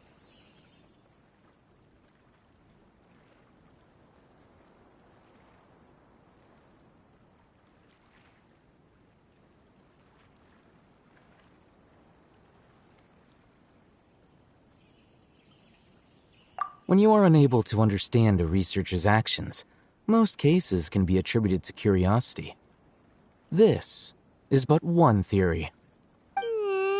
Sounds like you're trying to avoid the question. All right, let's begin the test. Just fight as you normally do.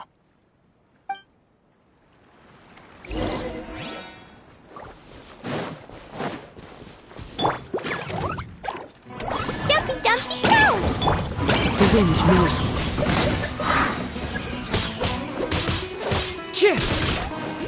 Illusion shattered! Ha! Ha!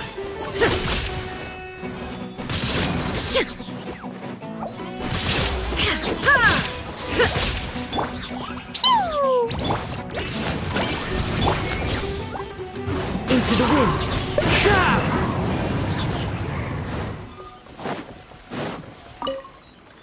All right. I'll link your Akasha Terminal to record data.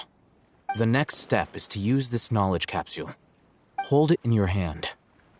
I'll help you establish a connection with it so you can activate its power.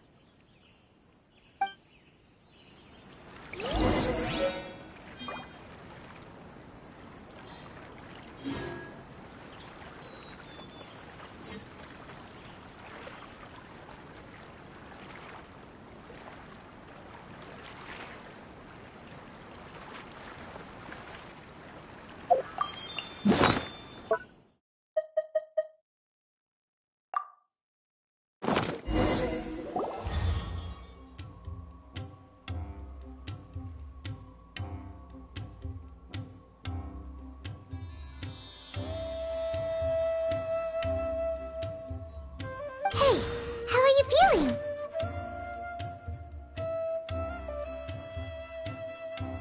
You mean that it worked? All right. Time for round 2. Fight.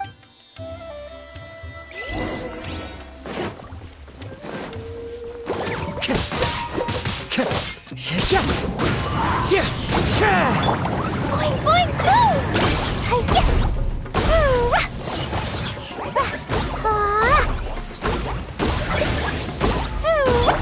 The wind knows me.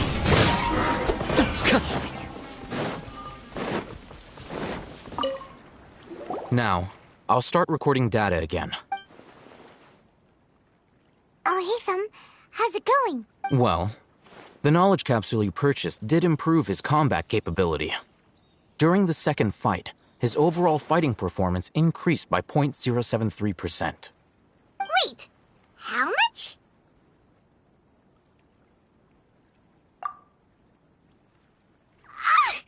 Dory's such a jerk! She totally scammed us! 1 million Mora? This thing isn't worth a tenth of that amount! Of course, this could be because he is so powerful that the capsule's contents were unable to produce a substantial increase. At the very least, this test allowed me to gain more insight into you two. Our deal seems increasingly worth my investment. I'm heading back to Ikela Funduk. I await your response in 2 days' time. This is Mora for when you ask Dory for information. Pay her as much as she requests.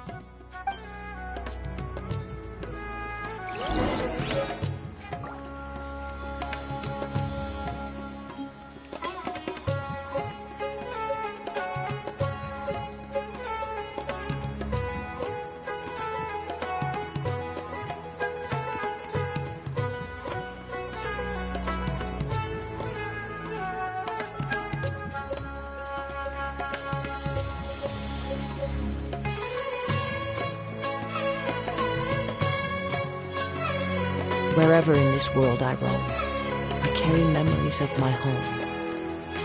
This blade, it is the last link I have to the land of my birth.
Let's see Dory today and ask...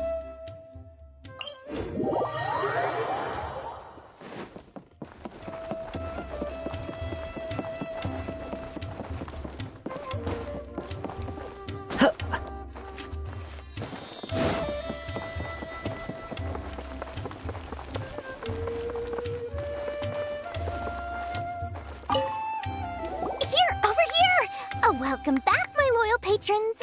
What can I do for you this time? You name it. Canned knowledge, supplies, or anything else you need. I'll find a way to get it. Where there's a waterfall of Mora, there's a way. Can you really get us anything we want? Anything at all? Aha! So it appears that canned knowledge alone is no longer sufficient for your opulent appetite. Then please, oblige me. Tell me what you have in mind.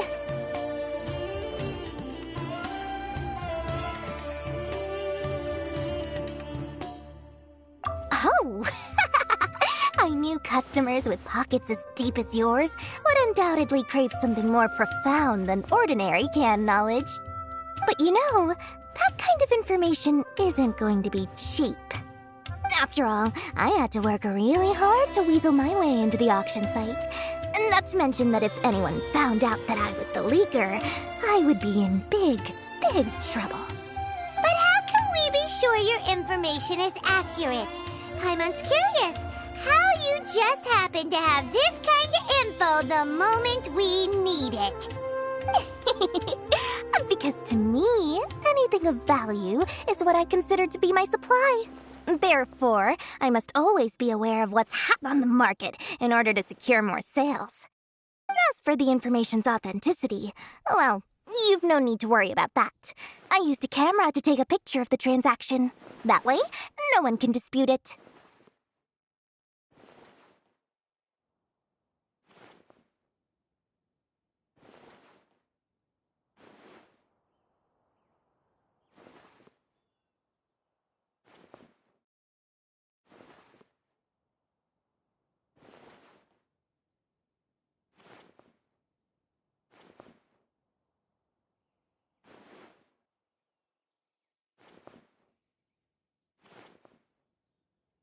It's always a pleasure doing business with such sterling patrons.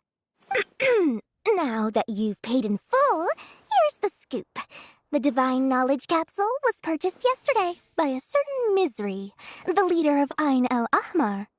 Ain el Ahmar? You mean the Eremites who worship the Scarlet King? Ah, so you're already familiar with them.